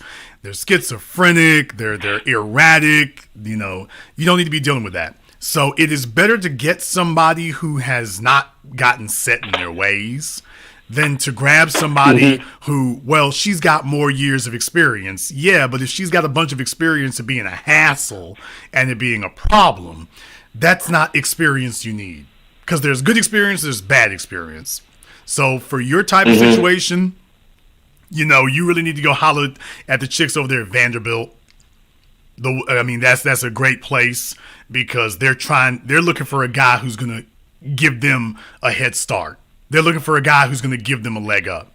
They're already coming ready for that. Yeah. And they haven't gotten corrupted to the point where they've met somebody who's put thoughts in their head. They haven't gotten to that point yet. So if you can catch them before they get set in their ways, before they meet a bunch of other females who have failed, telling them they're okay failing, or with a guy who's got, grimy game, if you can do that's really the sweet spot for you. See, that's really Mackish advice right there. And I say that because, like, me and my best friend, we've been longtime listeners of the show, pretty much exclusively. We kind of transitioned over from back in the day when Treek was doing the math lessons and then, to here. And, I mean, this game that you got is just really just so 2022. It's just hitting hard. So we were talking about that, and he actually said that. He said, Joe, he said, you probably don't even want to go over the age of 27 the way these women are moving right now. And to your point, I just closed my laptop. Literally, I was listening to a show on my phone as I'm doing work, and I was thinking about that, the young lady last call, and it's no disrespect at all, but just bringing, not even women, but new friends, guy friends, wouldn't really understand the lifestyle, like why you're closing your laptop at 10 o'clock, you've been working since 8 o'clock, and you're still working on your own grind on the weekend. So I really, it's like I said, no diss to anybody or no diss to the young lady on the phone, but you probably wouldn't just mesh with the lifestyle. It would probably be something you wouldn't understand. But I'll leave you there, B1, and we're out, man. Black, first of all, thank you very much for giving us a call here tonight. Like I say, definitely, I think that was a very enlightening call. We've had a couple of very good calls here tonight. The fella from London was good, and hers was a very enlightening call as well. Because I want people to be honest about that. We're talking tonight about difficult women getting downgraded. We're talking about difficult women getting downgraded. Baby, you got to qualify for the upgrade before you can get the downgrade. And right now, if you don't grab the Amazon dude, next up, Pizza Hut delivery. Let me get called from area code 832. You're on live with the business. What's your name? Where you calling from? Okay, he's calling us from a house party. Let me get called from area code 224. You're on live with the business. What's your name? Where you calling from?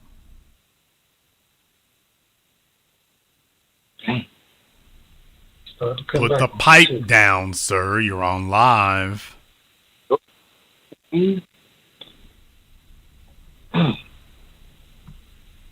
Okay, he's getting evicted right now, so he's trying to come up with a good cover story for the marshals. Call from area code 520. You're on live with the business. What's your name? Where you calling from? Hi, my name is Tanesa. I'm calling from Sierra Vista, Arizona. I've called in before. Okay, did you say Shanisa? Tanesa. Tanisa. Okay, Tanisa from where at in Arizona? Sierra Vista. Okay, Sanista from Sierra Vista, what's on your mind? I heard you talking to that woman, and I disagree. For some reason, the algorithm puts your programming on my feed, and you pop up every once and again, and I, listen in to see what you're telling women because I'm really concerned, for them. I'm outside walking. This is the time that I get out and exercise and everything, so sorry about being out of breath. And I would disagree. If she's an educated woman, then she should at least have an educated man. That's class right there. And she has no children, so she's not really solidified in the class that she's in. She can marry a man. There's a difference between educated and smart. Those are not the same thing.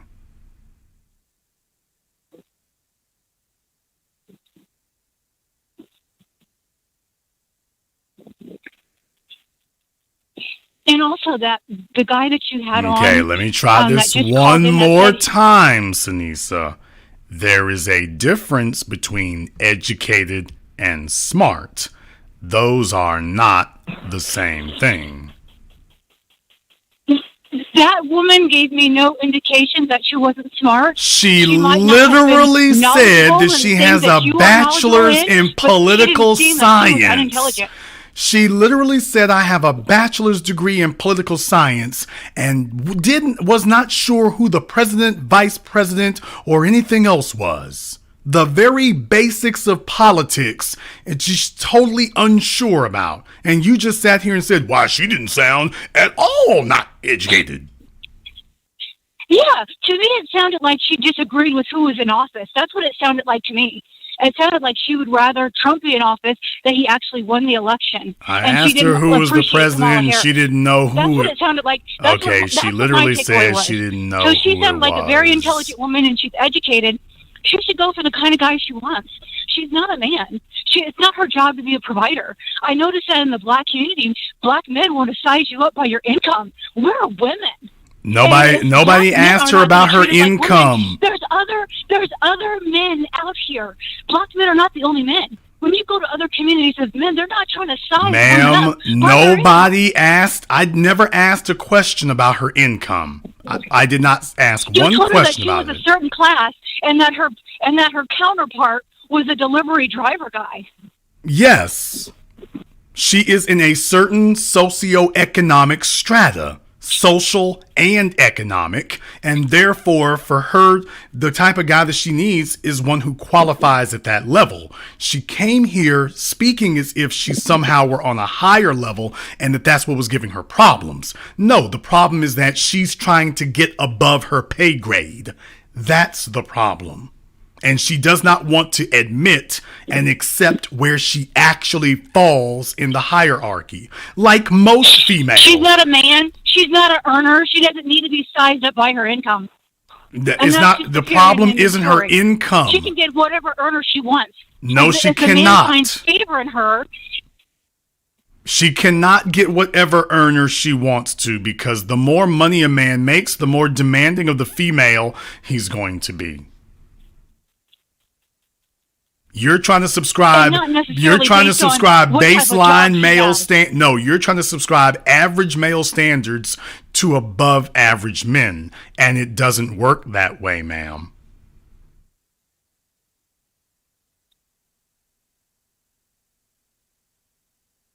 My final comment is that you're not the only thinker there is out there. Yes, you have men that are under you and that are being learned and trained by you, but there's men that have another train of thought. And I wish these women Where are they? Themselves up. Where are they, ma'am? Options. Where are they? You can't They may fantasize. be in the same You cannot socioeconomic fantasize place that men you are, into but existence, they are ma'am. in different cultures. No, ma'am. You cannot fantasize men into Yes. existence. You can't do that. You can't make believe the type of men you want to have in existence. And as far as your little comment about there's other than black men, let's be very, very clear.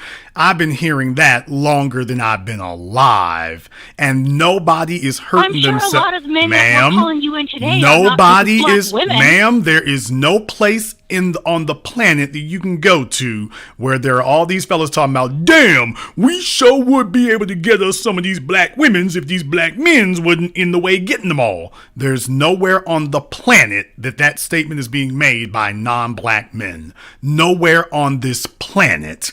Any man who wants a black Jason, female who can cares? get one. Who Then cares? black Who men are cares what not you know? in the way, Who cares what you're ma'am. being told? If you had That's all the these, woman has to do is open up her options. okay, That's not up to ma'am, you to know. there is It's not up a to black you to woman know. who It's doesn't not have her up to you to options have it written on open. paper somewhere. Ma'am, there's nobody keeping their options closed. Black women are up for the taking, as we've seen by all Exactly. these Nobody's mulatto keeping their options kids. closed, and I called in to tell them to open up their mind because that is the only thing that is keeping those options closed. Okay, in That is your all. case, Goodbye. if they open up their minds to the extent yours Goodbye. is, There their is nothing brain else will to say. fall out. If you don't believe black women have options, then there's nothing to talk about. Ma'am, I'm you here to no, teach you oh, no, that. no, no, no. Black Open up your women, options. black Get away women from have these men. options. They don't care about families. They don't care Difficult, about whacked out commitment. motor The way mouths the size of don't. Women is bad for the community. It's bad for anybody's mental health. Ma'am, you don't sound like you have much mental health now. You sound like you're off your lithium or your Valium or your Zoloft. I'm not sure which one you're taking, but you sound like you missed your regimen today. But who cares what you think? Because I know it's true. You called And me, that's so what clearly everyone needs to you understand. care what I think. Clearly you care very much what I I told think. you that I was trying to get in contact. I want to see what you are putting into the minds of these women, and I would like to So speak to you them. care That what is I my think. only So you concern. care what I think. I absolutely care what you are speaking to these women, what they There are you hearing, go. and what they believe. And that's the way That it is my should be. concern. And that's the way it should You be. personally, you've not committed yourself to a relationship. Caller from area code 908. You're on live with the business. What's your name? Where you calling from? How you doing, Jason? This is Daniel. Daniel, I'm in Chicago and I work in Chicago, but by ways of Irvington, New Jersey. Elizabeth, Irvington, New Jersey area. All right, Daniel in New Jersey. What's on your mind? I can't complain. Good. I was just checking in. I was the one that called you 6 months ago about the trucking. All right, Daniel, how's it coming along? I'm taking some tests literally next week to get my endorsements and everything. The thing about it, my job right now, like I'm driving a hustler truck. It's like a manual truck. So they shipping me around all over. Like when I called, I was in Massachusetts. I'm in Chicago right now working. So when I get back home, get those done and finished. I just wanted to thank you. This year, I finished at $77,000, $77,000. Good. Made this year. Good. Yeah, so I just wanted to thank you. I want to say whatever, like what you're saying is real. And I don't have my CDL yet. Okay, you're And I already slipping. made You're 77K, slipping. It's been so- 6 months now. Man, you can get that damn thing in 6 weeks. Now, that's what I was looking to see is if you actually got the CDL. That's not funny to me. Whoa. Slow down, nigga. That's not funny to me. My time is valuable. Okay? If you're not going to take this seriously, get your ass out of my face. I'm here for the fellows who want to move and want to get things done. If you still in this high school ass boy, candy booty built mode, I'm not here for you. Now, if you ready to move and make it happen, let's get to it. That's something that's supposed to take 6 weeks, not no 6 damn months. I don't want to hear from you to tell me, I'm still working on it here. You told me call you back. I told you call me back with results. And you ain't brought me any. Okay, yes, sir. Now, you think these females are demanding. You don't come to a man who produces giving me your damn sob stories. Well, Jason, I'm in the same place I was. I'm working there right there. Nigga, don't give me that. You're supposed to have your CDL and all your endorsements by now. At least my man Dijon, he was about that damn life. Got his CDL and his endorsements. Bro, you bull jiving. You bull jiving. I ain't got time for it. Get off my phone and bring me the CDL and my endorsements. I don't want to hear from you again until you have them. Yes, sir. I'm on. Yes, sir. Then get off my phone and get them.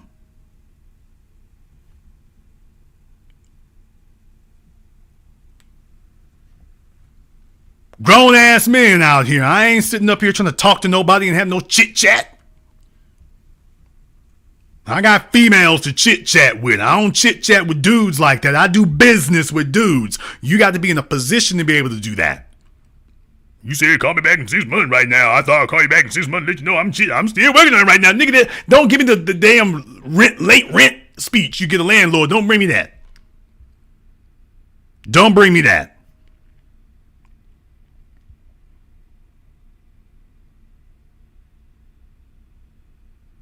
Not trying to have that.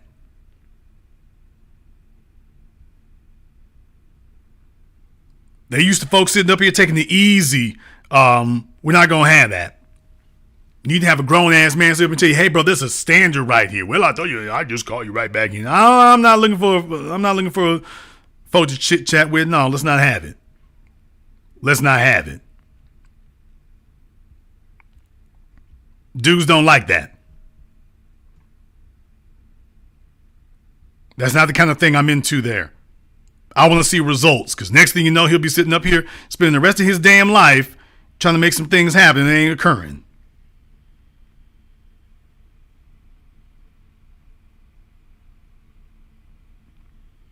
This is how dudes spend their entire lives with nothing else happening. We started off tonight's program talking about how difficult women are going to end up getting downgraded, and that's what it's going to be now.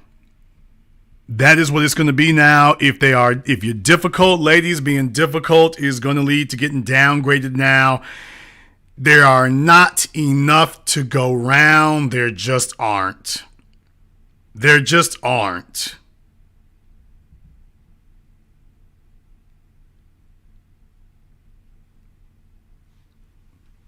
You're not going to be able to sit up here and play about that. By the way, to the female caller who called here before from Colombia, I don't know, did she block me or something? I guess she did. I guess she took that personal. Ma'am, I'm doing you a favor. I'm doing you a favor. You gotta have a reality check. Understand something. I'm doing you a favor. I'm saving you from going out there and just looking stupid in front of people. I'm saving you from that.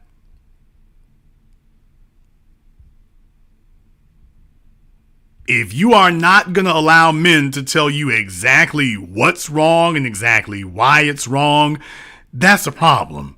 You need to let us tell you exactly what is wrong and exactly why it is wrong.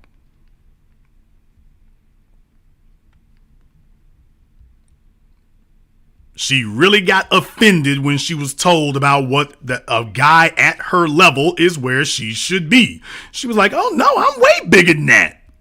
What you mean that ain't me? I'm way bigger than that. I know I was bigger than that. Okay. If you want to know why so much of this cannot be fixed, is because they do not allow themselves to be told the truth. And if you attempt to do so, oh boy, they are going to throw a hissy fit about that. What you mean? Well, I feel I'm up there with the 1%ers. Take a whole lot to be up here. It takes a whole lot to do that. The way you fantasize, let me explain something to you, ladies. What you fantasize it's like to be up here, it's not what you fantasize about. It really, really isn't. There's a reason why so many of these females simply find themselves getting cycled through. There's a reason why. There's a reason why they come and they go. But I want the fellas to be aware that this is what they're operating on today. The fantasy world is alive and well and kicking. They really are fantasizing that they qualified to be on a much higher level than they are. And now they're coming into the physical world attempting to enforce that. Why, I'm supposed to be a one percenter's woman. Looking down on the guys around them. And then when you talk to them, it's like, okay, well, now that you're talking to somebody like Jason Black, you claim that you like intellectual conversations. All right, Jason Black is eminently qualified for that. Let's see what you got. Falls flat on her face. So what this tells me is that whatever standard that you're invoking or enforcing on these guys, it isn't an honest and reliable one. And I'm hearing about fellas every day who are being told that they're not intellectually capable and whatnot. And the very females saying that to them couldn't hold a conversation with a forklift. They couldn't carry a conversation in a wheelbarrow, but they're telling these guys what they're not qualified to do or what they're not able to do. And then I set him down in front of me, and she literally couldn't make it out of the gate. And her story is common. She is one among many. She is one among very, very many.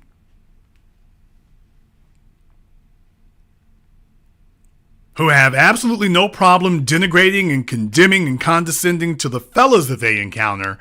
And then when you dig into them, you just find out very, very quickly, it's like, whoa, what are you criticizing them over? So in reality, she just sees herself at a different level.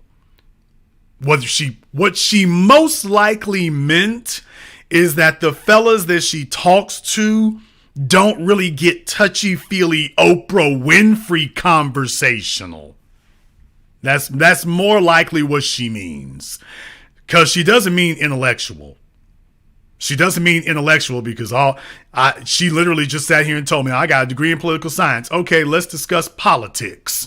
I don't really know nothing about politics. But you have a bachelor's degree in it. Yeah, I wasn't really paying attention. All right. There you go. Oh yes, and by the way, yes, she's getting downgraded. Not condemning you, ain't dissing you, not being mean, ma'am. Just understand, if you want to know why it is that you are not getting the responses that you tell yourself you should be getting, it's because you've been downgraded. You've been downgraded. The way in which producers downgrade you is you stop getting responses. She claiming she talking to a guy she met on Tinder. This relationship is DOA. This relationship is DOA. Ladies, getting flued out is not being upgraded. Getting flued out is not being upgraded. Being with a man who's breaking bread with resources. Being with a man who is upgrading your life. Being with a man who is taking the load off of you. And understand, in the modern era today, taking the load off of you does not mean setting you up on no pedestal. Taking the load off of you today means 25% or greater. Ladies, you've hit the lottery if the man that you are with is taking 25% or greater of the load off of you. You have hit the lottery. And don't let your girlfriends at your job, your school, or your family deceive you otherwise.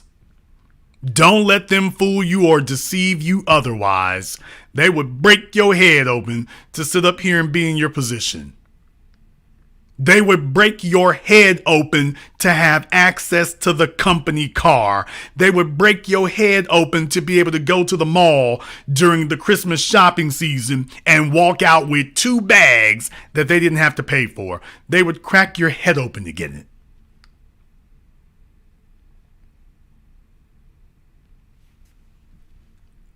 In the chat room, Regina, why don't you go ahead and email me your phone number, ma'am? Why don't we go ahead and have that? Since Regina has some choice words, Regina, you can go ahead and email me your phone number. I'll have my mods go ahead. Y'all can go ahead and give her the email address. Regina can email me her phone number then. And she can educate me about exactly what it is that I'm missing. She can educate me about that. She can have an opportunity to go ahead and educate me about that. That's not a problem. I think that's very, very important to be able to discuss that. If they want to tell us about how bad the fellas are doing and whatnot, then by all means, we need to be educated about what it is they're messing up about and what it is that they're getting wrong. That'll do.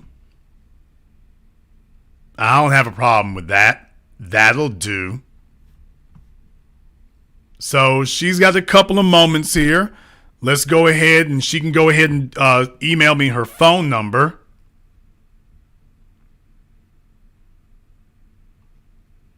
I got the feeling she's one of those ornery size 16s. You got to understand, when a female is not really up to code and she is not really getting anything right, then they start talking about how bad the dudes are. Then you find out a little bit more about her and realize, oh, she's tore out the frame. No wonder she's angry about that.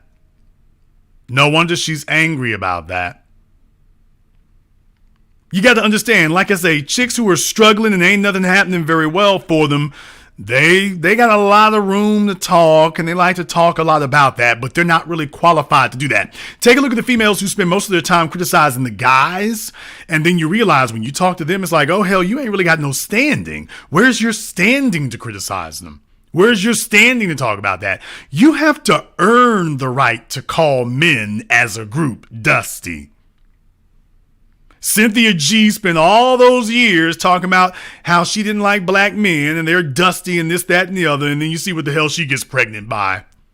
Yeah, she was upset about that because those were her only options. Those were her only options. So, of course, she was going to be upset and angry about it. Of course she was. We're only going to give Regina one more minute here. If she hasn't responded, then we're going to go ahead and get rid of her. We're going to go ahead and get rid of her then, but by all means, we will give her an opportunity to speak. Regina says she's a size 18. Okay. She's a size 18. Well, wrap your Dunkin' Donuts built fingers around the cell phone and text me your email address, and we can go ahead and see about discussing a few things.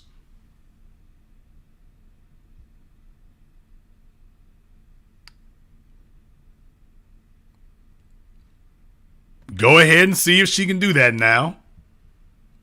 Not gonna hold it against you here. Get your Michelin man built self. See if you can go ahead and text us about that. Because understand something. All the well-to-do black men have been dreaming about a size 18. Don't you understand?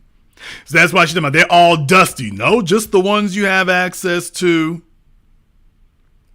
Just the ones she has access to. So what we're going to do is give Regina more time to sit around the dinner plate now, so Regina's on her own from here. But yeah, like I say, you got to earn the right to criticize people. And if you're going to do that, then you have to have standing. So she has no standing.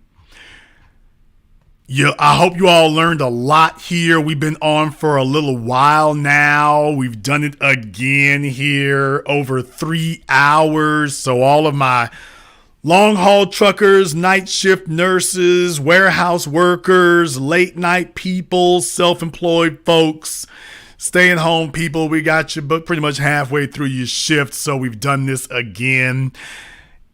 I hope you've learned a lot here about folks getting downgraded and exactly why this is going to continue, and it's going to accelerate. It is a new way under the sun. The old rules are out the window. The fellas who have the ability to upgrade you are now downgrading without notice, without warning.